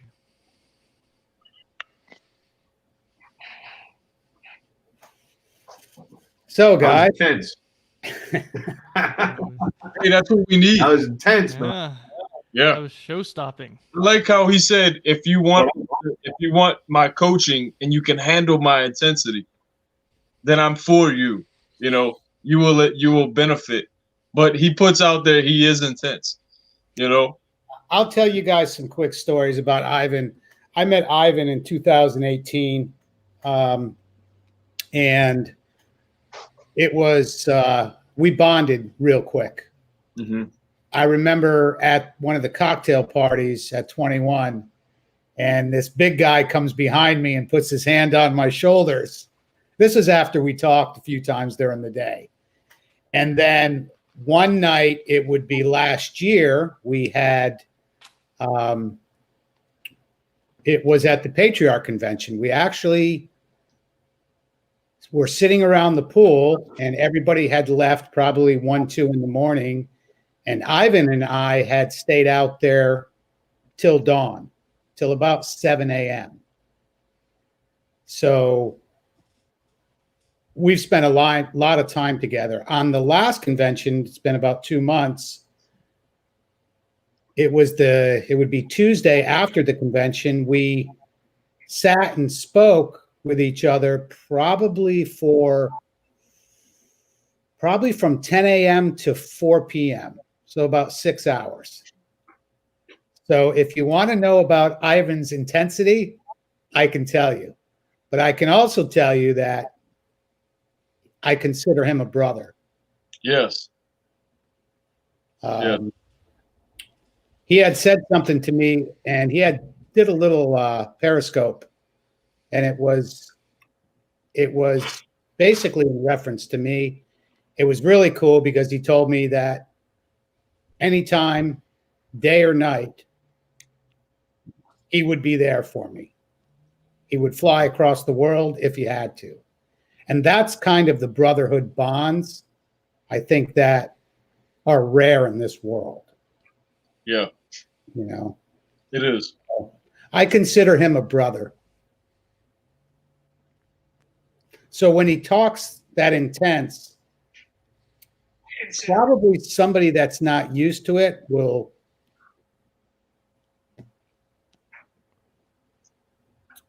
definitely, I don't want to say find it offensive, but I think that somebody that has had weak people around them will find it just very intense. But Ivan has the most incredible heart. And to meet him in person, because Frank, you've met him in person, he's a gracious, awesome guy to be around, and absolutely one of the best speakers you will ever see. When Ivan speaks, you will have tunnel vision. Mm-hmm. You will be focused on him walking across the stage. Frank, I'm sure you've seen him speak. You know exactly what I'm talking about. So, yeah, just meeting him on this live stream, I understand what you're talking about for sure. And I'm going to recommend for anybody at home or anybody who's never attended or may not be able to make it or whatever the case may be, please do check out the 21 Studios tapings because they are incredible. Yeah. Just to get a feel for it, because I mean, after this tonight, I mean, he's given some amazing talks. Are you talking about for 21 University or just on YouTube? Just on the 21 Studios YouTube channel. Just kind of as an introduction. Yeah, I know that if you sign up for the 21 Studios has an app now for the 21 convention, and I know anybody that signs up for that, for the app, you can get the speeches and you get them early. So, and I know anybody wants to see Jesse Lee Peterson's Patriarch Convention speech just came out, and I'm sure, I don't know if everybody has seen that here on the panel, but yeah, I don't know you guys, but that was some fire right there. And I can tell you that I watched all 3 of his speeches. So wait until you guys see the 21 convention speech with Jesse. The Patriarchs was very, very good, mind-blowing, and it only gets better. So, Sure. Man, I don't feel like there's so much to say after Ivan left now. Yeah, it's a tough act to follow, that's for sure. You know, I wanted to bring. You know what? It's not even. I was just gonna say real quick, man. It's not even that it's a tough act to follow. It's that he leaves you with so much food for thought. You want to just go chew on it. You know what I mean? You don't want to drive by it, as it were. For me, he reinforced a lot of things that I felt internally. If that makes any sense, he reinforces. Same here, dude.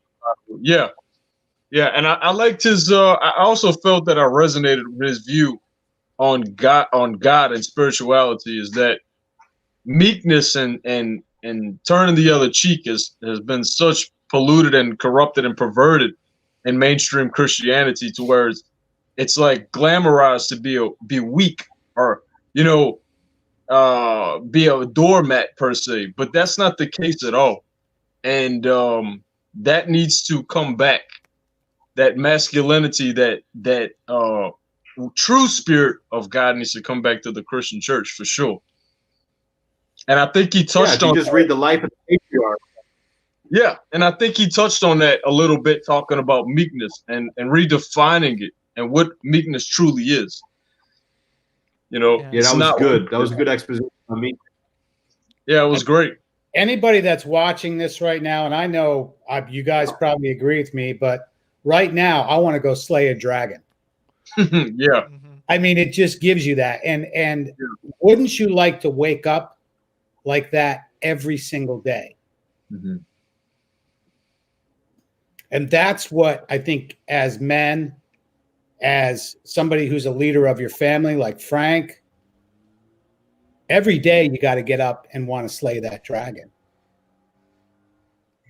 Yeah. I know what he means about waking up terrified, though.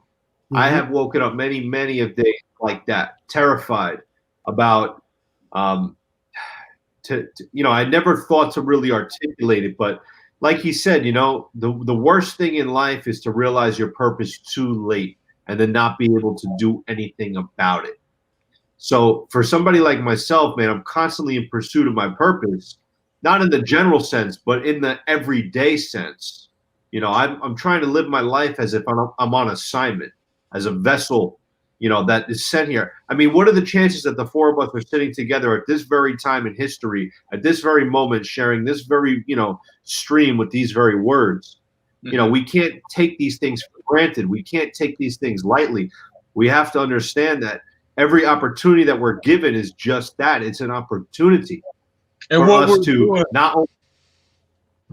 yeah. And what we're doing is we're we're uplifting each other and saying, hey, you have brothers out here.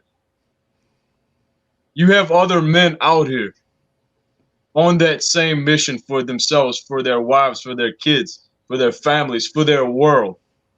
And that's encouraging. And it's good to see that, because if you didn't have that, all you see is weakness. You don't see that strength. And this panel and these videos and these live streams are great to help other men see that in each other.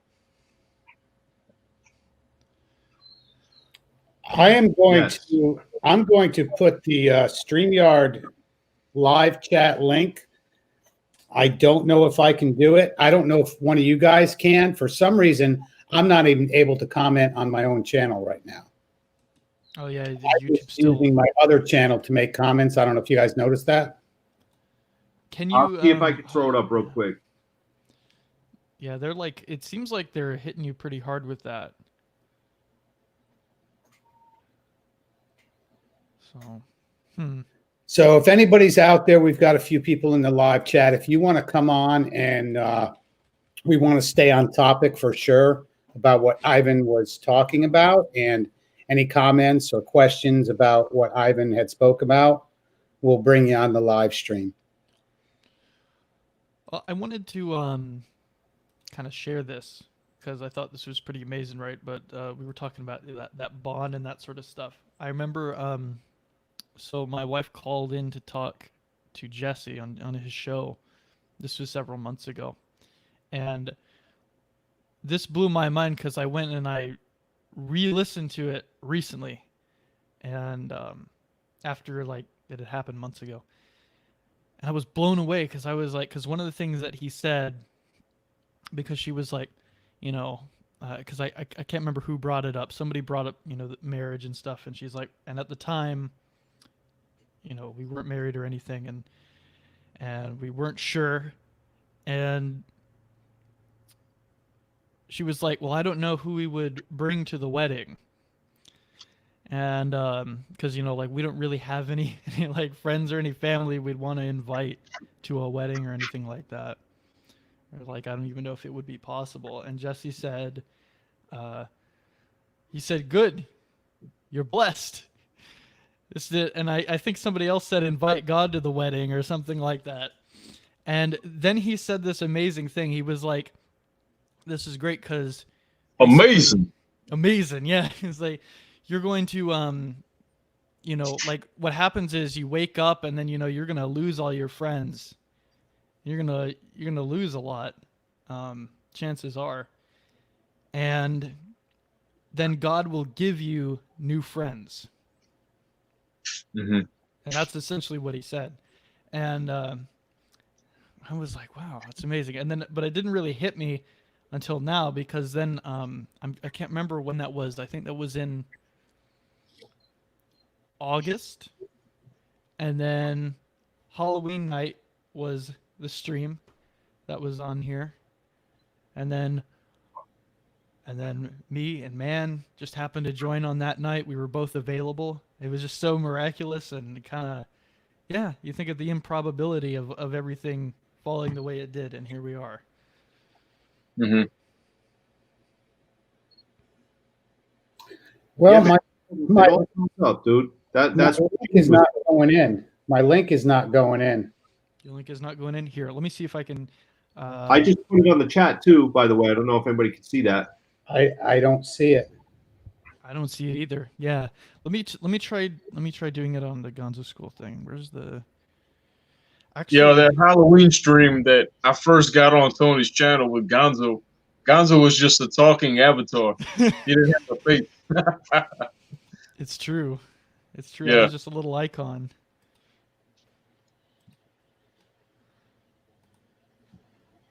Slobodan Milosevic. There's a blast from the past.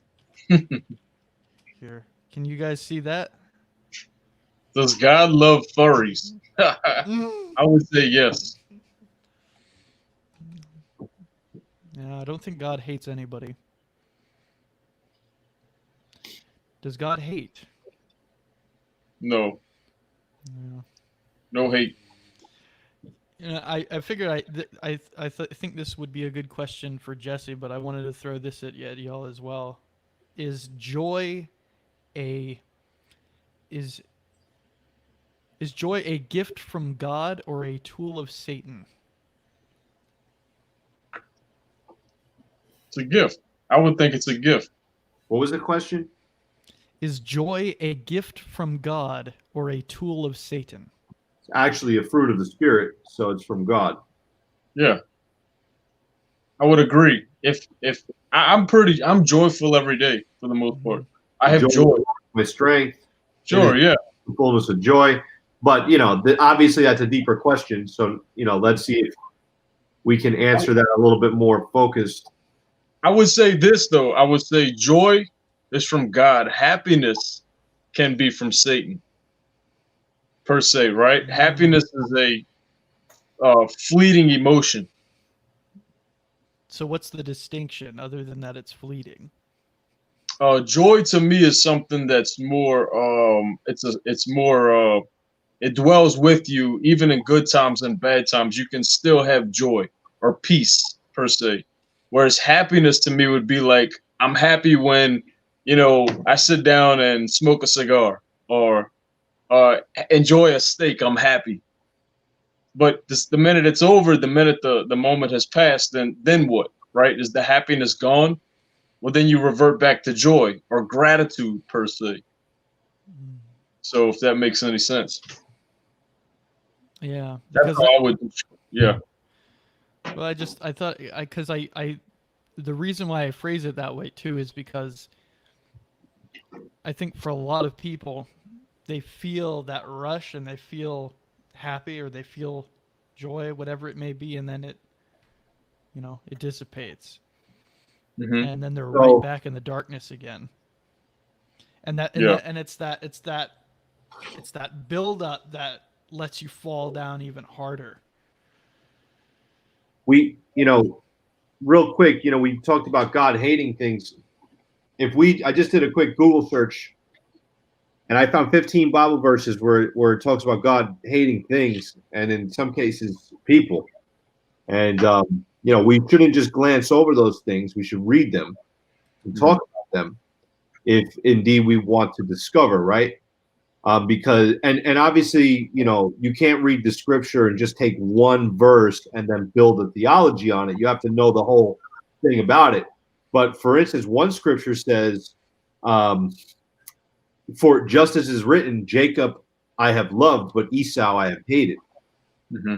So now we can't just draw an inference and just say, oh, well, God hates, and that's that. You actually have to go back, read the story about Jacob and Esau, figure out that one of them sold their birthright, essentially their eternal life, the gift of their inheritance to their entire lineage, while another decided to not turn away from God, just as Ivan said. He refused sin, but he turned towards God. And so we can draw an inference and say, well, God hates sin, but, loves people, right? And he defines that and characterized that within the two people of Esau and Jacob, who represent essentially two nations. Mhm. And then when you go into the New Testament, you can read more about that and so on and so forth. So, but it is not correct to say that God does not hate, because it says that God hates the prideful. God hates those who are quick to shed blood. God hates those who speak with deceit. So we have to understand that there is a judgment side to God. And we're going to stand before God one day. We're going to give an account and an answer for all that we have done. If indeed, I mean, it doesn't matter if you believe it or not. I mean, this is what is written. This is eventually what is going to occur to all people. And Ivan talked about people feeling abandoned by the divine. Yeah, man, I've personally felt that. It's a horrible, horrible feeling to feel abandoned by the divine. And, you have to do everything in your power to turn away from that fear and turn towards God. And, a great way to do that is with the Bible. You know what I mean? The Bible is a tool. It's evidence of who God is. It is a tool of faith to help us know him and grow closer to him through prayer, through other people, through fellowship, through going back in your own life and looking at miracles that have happened in your own life and discovering how your trajectory has brought you to a place of belief, or how your trajectory has brought you to a place where you have felt abandoned. But we have so many tools and so many senses that we need to use to go back and to correctly characterize our true relationship and standing with God. But again, it's not correct to say that God doesn't hate some things. He does, because there is good and there is evil. Otherwise, you don't need a savior, right? Yes, I would agree. Yep, I would agree. Yeah, I think with a lot of, because I'm sure y'all have heard, because I've talked to a lot of different atheists and things like that, and one of the classic sort of atheist arguments is like, why is God so wrathful and angry in the Old Testament, and then that just is like a complete turnaround in the New Testament? And my thought on that has always been that, is when we talk about God hating, I think, God is like your dad. Maybe he's not like, and maybe it's that the connotations of the word hate have changed. Maybe it's that our understanding of hate is a little bit different now. But when you disapprove of something, as you like, as a father, unless something's very wrong, you're not going to hate your children. But if they do something that you disapprove of as their father, you'll let them know. Yeah. So that's how I see the Old Testament. I think that's a good, accurate way to look at it.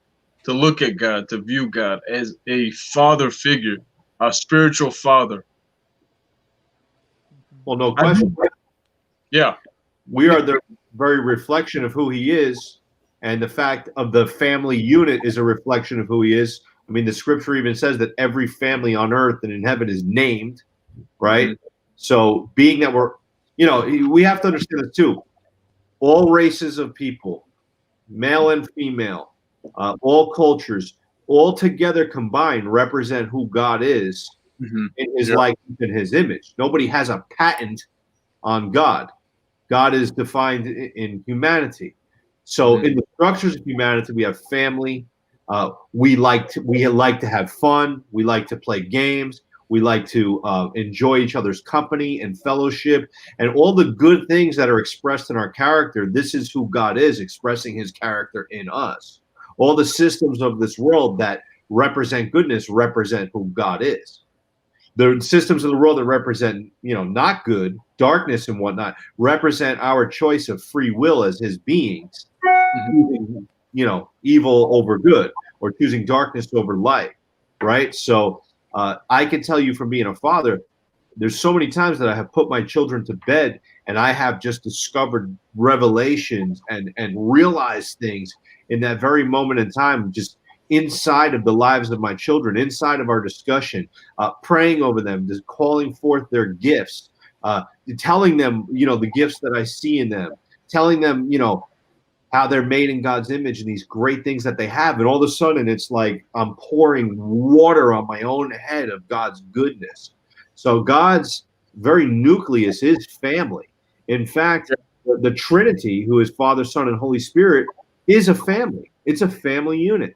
And when we talk about Jesus as Son of Man, you know, we're not talking about, that's not some abstract name. What really is happening here is the God of the heaven came down to the earth, contained in the body of a man, and now ascended back into the heavens within the Trinity of God as the Son of Man, representing man in the Godhead to the family of God. So man has a rightful place again in the family of God within the Godhead through the life and sacrifice of Jesus, who came in the flesh. So No. we have all that we need as a mirror to look and to get revelations all the time, every day.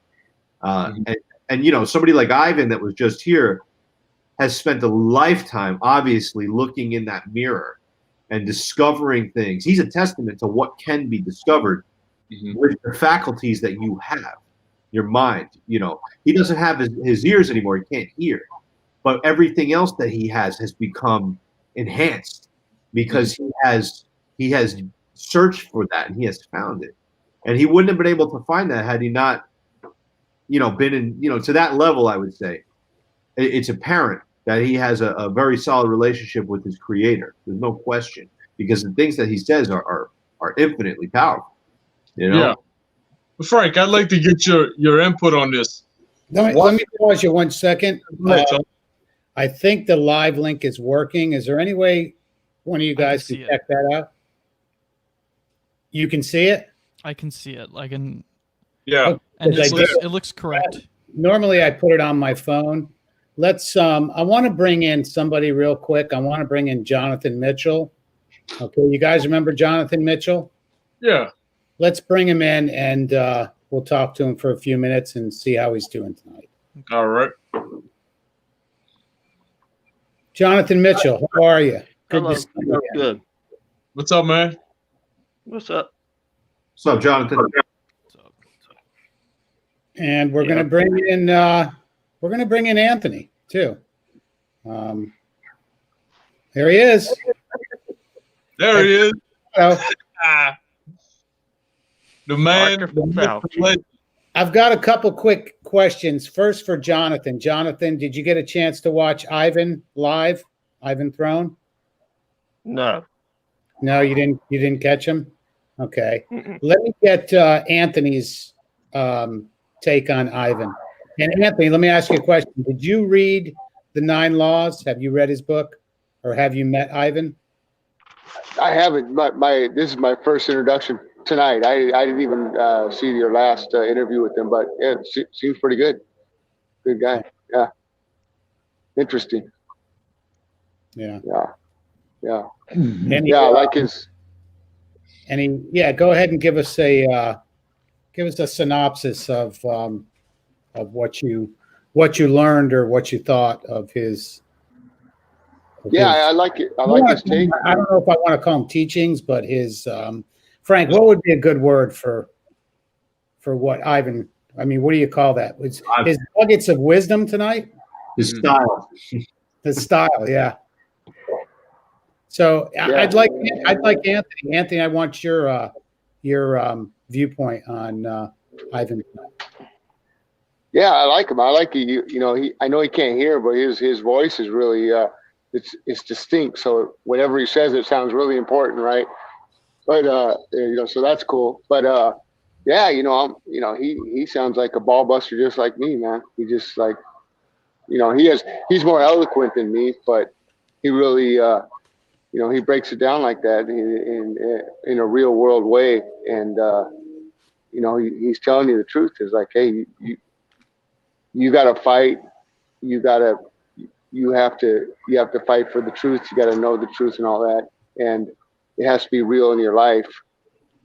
And like I say, I haven't heard. I know you interviewed him, and I'm going to go back and watch it. But yeah, that guy sounds pretty. You know, I only disagree with one thing he said.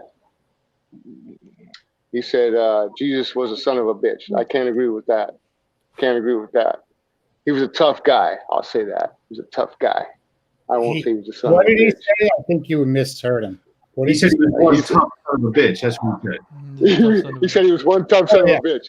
I just agree with the son of a bitch part. That's all. Other than that, right on. Right on. Gotcha. Anyways. I got a little story about Ivan real quick, Tony. I remember at 21 convention, maybe it was 2019, probably 2019. I don't know if he was talking to me personally or if he was saying this to a group, but I distinctly remember him saying that he was at a barbecue and he's standing next to the barbecue grill with this guy, you know, like it was another couple, right? A husband and wife invited over him and his wife. And the ladies were inside and he was out there with the other dude.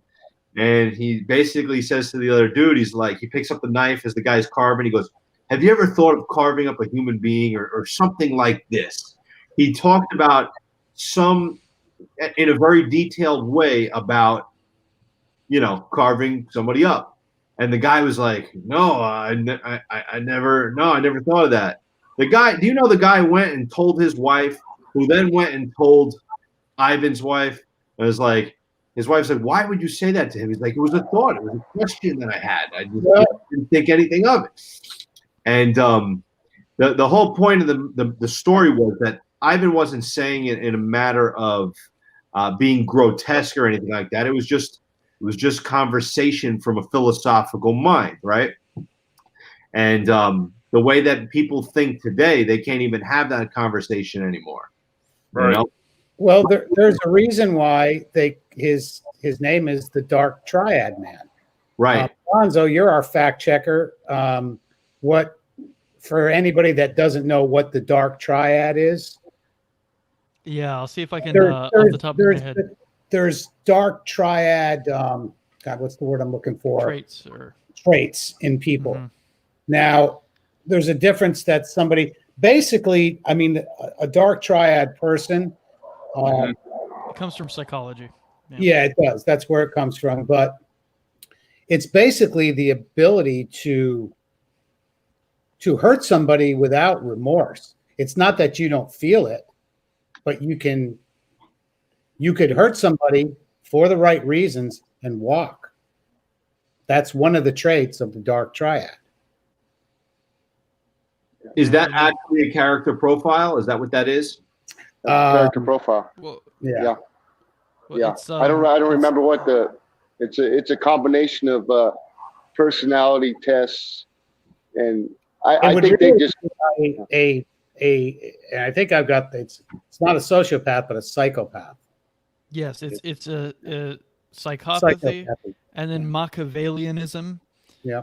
Which I think is just kind of a recklessness or a grandiosity, maybe. And then there's narcissism. Mm-hmm. And those are the three Dark Triad traits. Mm-hmm. That's interesting.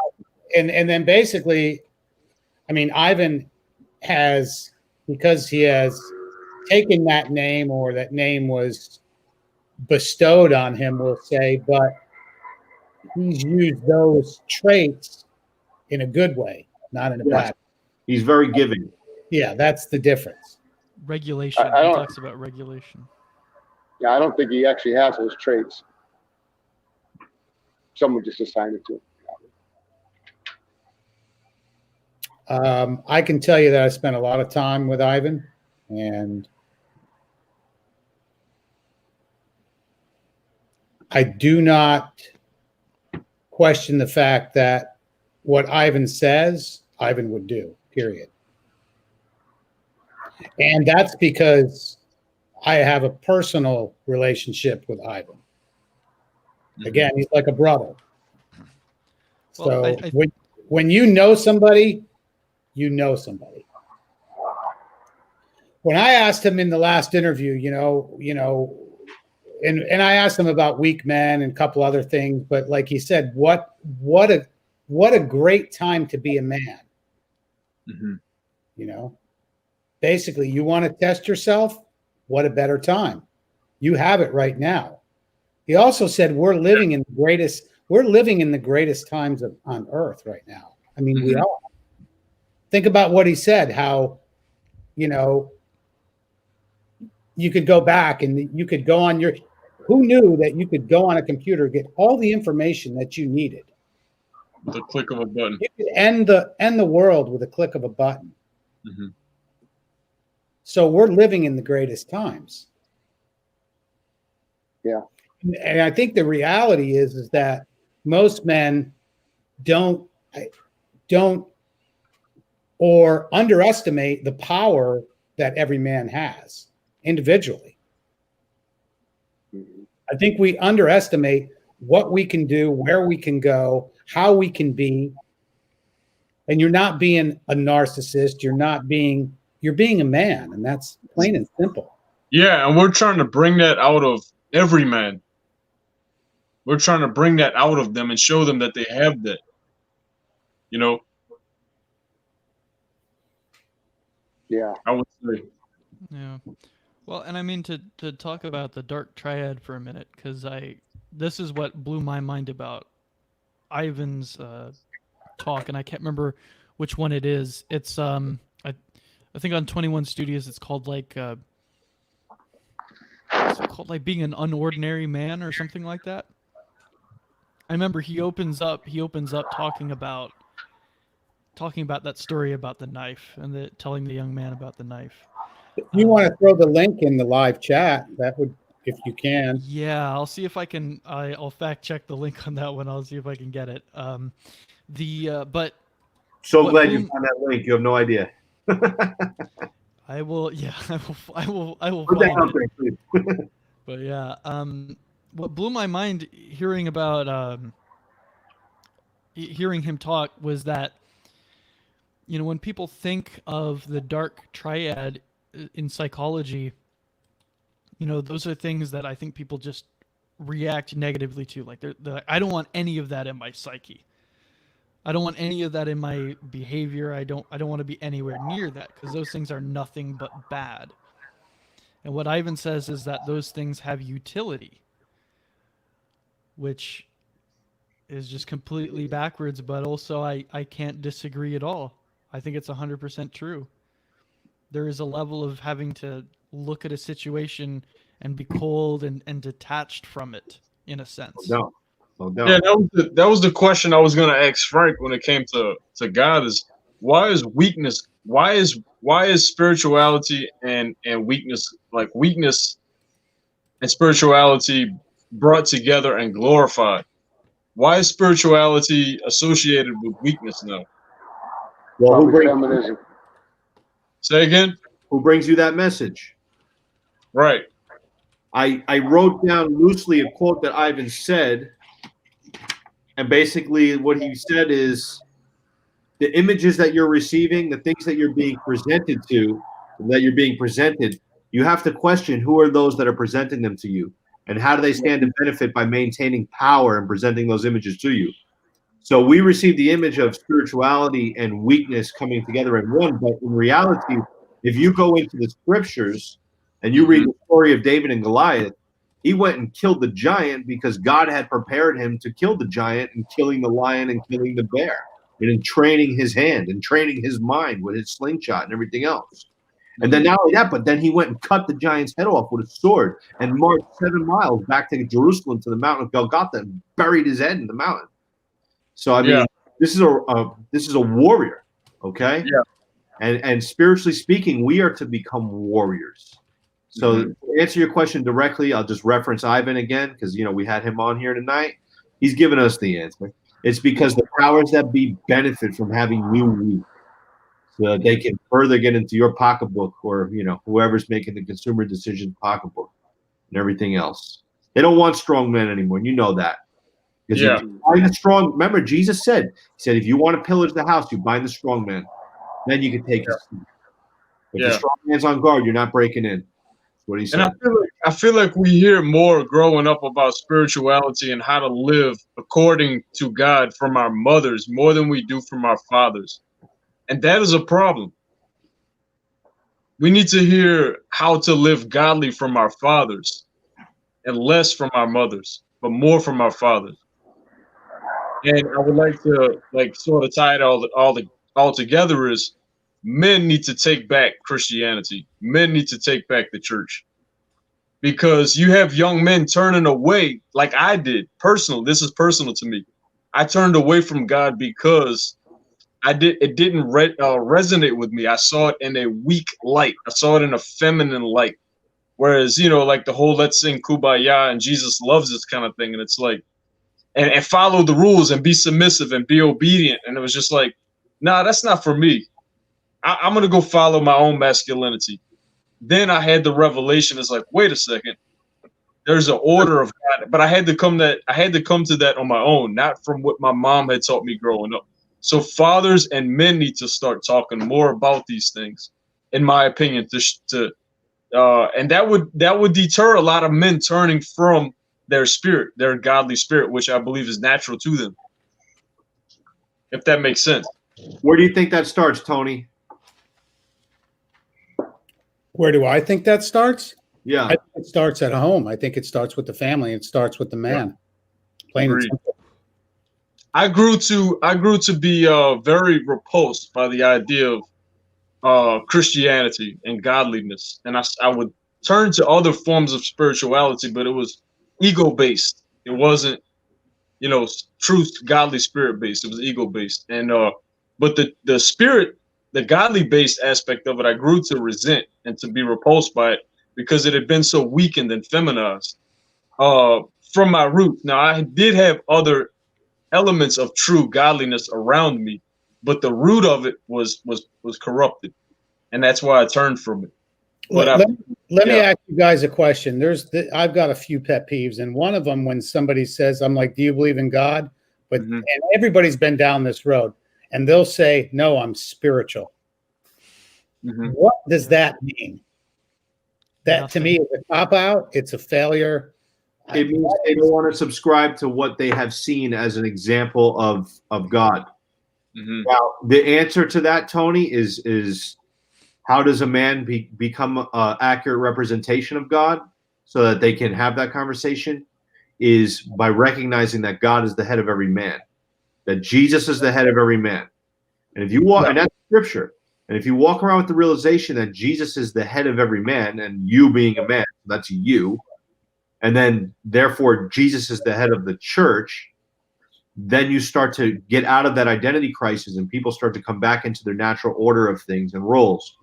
So it makes a lot of sense to attack masculinity, to attack the father, to attack the young boy who's coming up, because if you do that, then they have no opportunity or they won't be successful in assuming their God-given leadership abilities that are supposed to be given to them.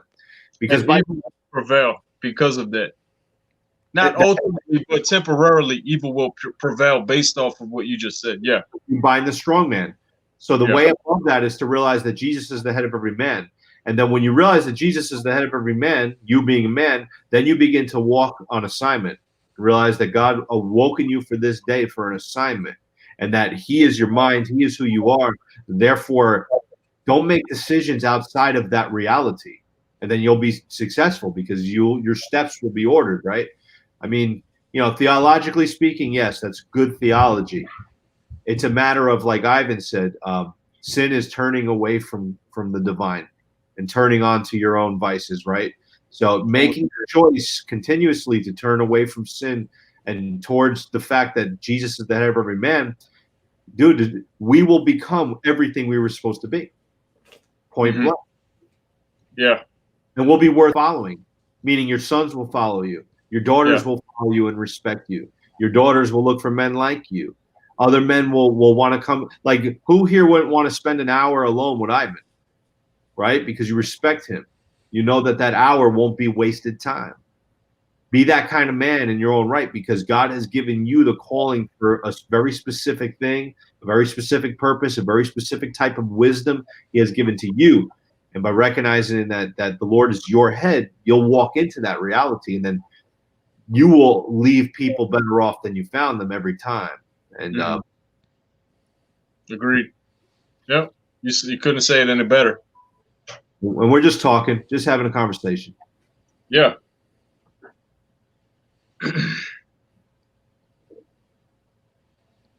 But I do think it's critical that young men realize that what they were taught about godliness and God is probably not right. It's probably, chances are, it's probably been corrupted and feminized, watered down. And so here we are in a godless society because of that. Well, we use the word feminized a lot, and that's true, okay?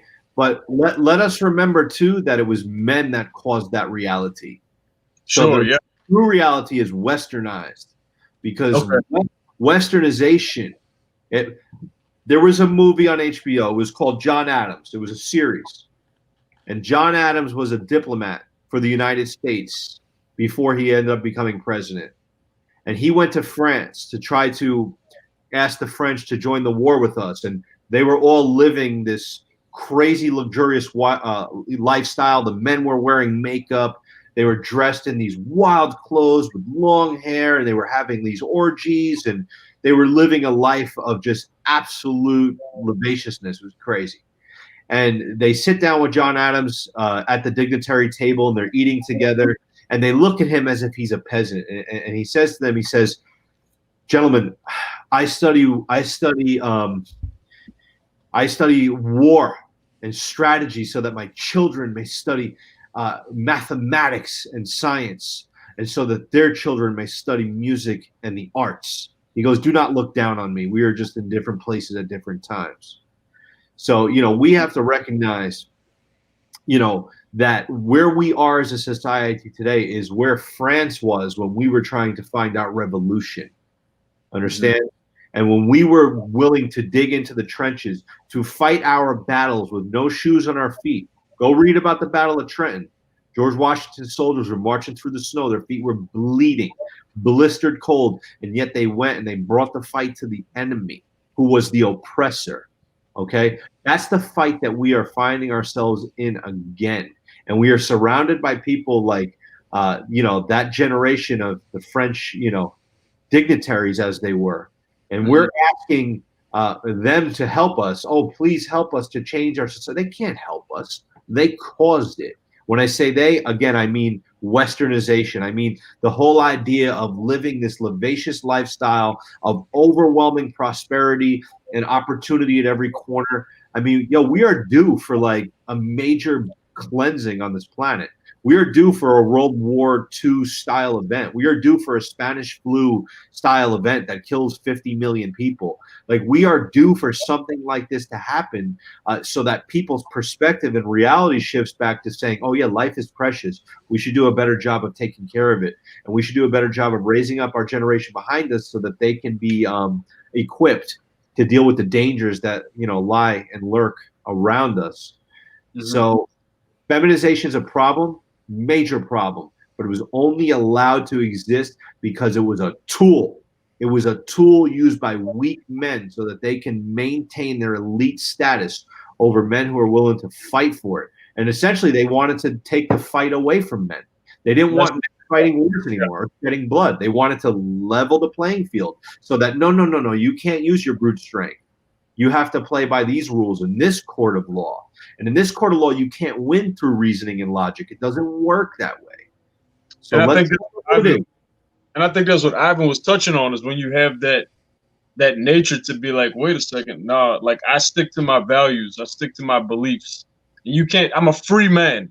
And I think that's what Ivan was touching on, is that you have that attitude. I have that naturally. It's like, I question when all this shit started coming together, it was like, this ain't right. This whole virus thing is not right. And I saw that from the very beginning. You know what? Let's get back to feminism, okay? Feminism, I think when most people, probably the average guy that thinks of feminism thinks of, okay, feminism is the women, we're not going to wear bras anymore. We're not going to you know what I mean? That's what people, I think the average person thinks of feminism. Frank, you made up a great point that feminism, that just the word, all the isms are the things that bother me. Everything with an ism on the end is the thing that probably bothers me the most. Now, feminism is, Frank, you put it really well, that it was allowed by men. It was allowed by weak men. Yeah. I mean, it's right there in Genesis. Yeah. Yeah. I mean, So when we say ism, we're and forgive me, Gonzo, if you want to speak on the Genesis thing, go for it. I'll shut up. Oh no. Well, I was just I mean it's kind of just on an aside, but when Ivan was describing, Jesus being a carpenter and how his hands must have felt and looked, it just made me think of like, I haven't seen artwork of Jesus in a while, so but when I think of that artwork, I think of like they always draw him very smooth, and very Effeminate. clean. No. Mm-hmm. Yeah. And who did that? The Romans did that. The Michelangelos of the world did that. And when did they do it? When their empire was at their all-time greatest strength and high, when they didn't have a care in the world, when they could design a Sistine Chapel and not worry about a foreign army invading them. So we have to understand that comfort, it screws with our perception of reality. We have to be uncomfortable to have the right frame of mind. This is a truth. But really quick, Tony, you mentioned isms. Before we came on this interview, I looked up the definition of advocacy.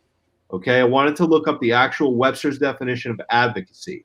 And the definition is public support for or a recommendation of a particular cause or policy.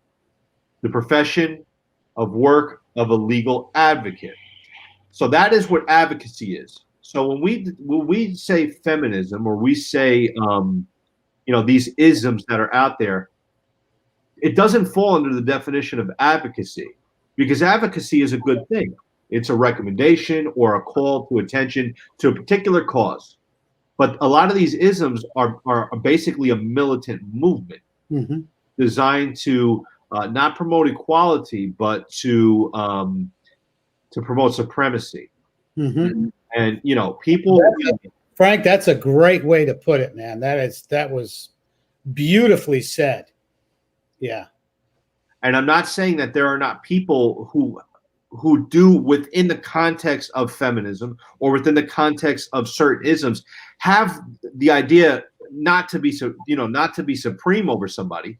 Like you said, a lot of people adopt the idea thinking this is perfectly fine. This makes sense.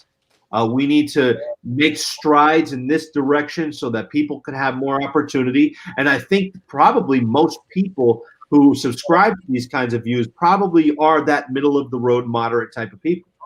However, behind the scenes, the leadership of these movements, the ones that pull money from this, the ones that pull the strings from this, it was never about equality. It's about domination. Okay? And you can see that because that's how most hierarchies work. And that's why you need structure and you need command and control and you need accountability within hierarchy. Otherwise, people run amok.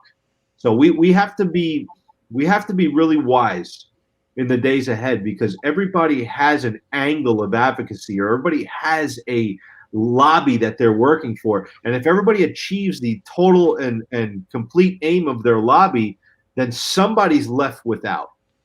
So the basket has to run out somewhere. So it's we gotta watch, because we're all going to be marginalized, and this is not, we're talking about vaccines now. We're talking about the direction for where this country is going. We're talking about globalism now. We're talking about all kinds of things that are going to have real implications. All kinds of isms. And you know what? The isms is what brought us here to these now real world decisions. Because if we end up in war with China, let's just say, well, that's a culmination to all the isms. Because 50 years ago, before all the isms, we were strong. We were too strong. Nobody was messing with us. There was no war going to happen with China 30 years ago and 40 years ago, because our strength was too strong. Our values, our social fabric had not yet been eroded. The time was not yet here. But now the time is here when we are pretty weak, actually. And not to mention, so many of our systems are totally compromised.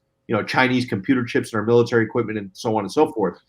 Well, speaking of strong men, I want to give a shout out to Coach EO, Mr. Champion Game. Coach, I am glad you dropped in to say hello. Coach EO spoke at 21 Convention, incredible speech. I'm sure it'll be out sometime here in the near future. So if anybody's watching this, go ahead and subscribe to Coach EO's channel. And tell him I sent you. Great guy, friend of mine. I'm glad you dropped in. Big shout out to you, brother. Much love for sure. So glad you dropped in to say hello. for sure. Yeah, man. Thank you, Coach. Appreciate you, man. Yes, sir. Great friend, great guy. Love him to death. It begins and ends with the man. That's Coach Eo's. He coined that phrase for sure. So I love that. Thanks, brother. True words. True words. Yep.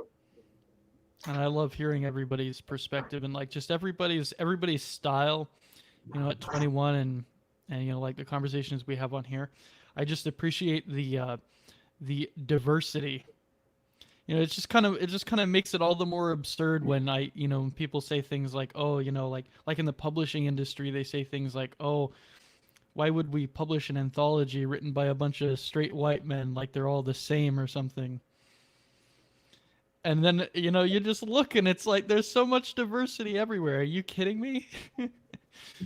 I mean, we got right here on these four guys that are on here. I'm 58. Frank, you're 34, 35? 36. Man, you're 33, and Gonzo's 22. We've all led different lives, different paths, and we've all gained wisdom no matter what age you are. But we all come together like in the center of that screen, you know? So to me, that's pretty important that these kind of things continue.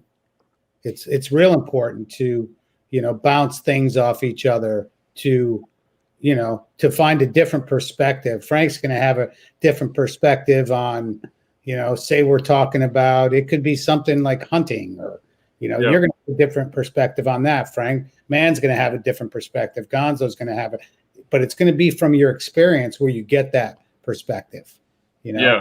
For me, you know, being older than you guys, I've had more experiences, but that doesn't make somebody greater in wisdom. It's your experience, I think, that creates your wisdom. We've all had different paths to get to where we are right now. We all have different paths to get right here at this moment right now in time. Right on. Mm-hmm. So, We're right all on. going to have our own way of saying it. You know, even if we agree, we're all going to have a different way to say it. The mastermind. that's what it is. But guys, I think it's a good time to wrap this up.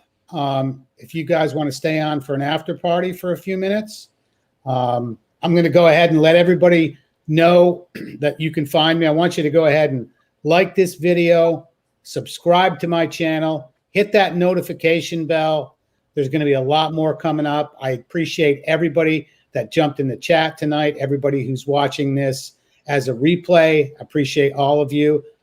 You can find me on Twitter, Instagram, and Parler at T21Surfer. And of course, if you found this channel, it's Tony Bruno, T21Surfer. That's how you can find me. Anybody wants to reach out to me, hit me up on direct message, whether it be Twitter or Instagram. That's the easiest way to get a hold of me right now. So, Frank, how can everybody find you?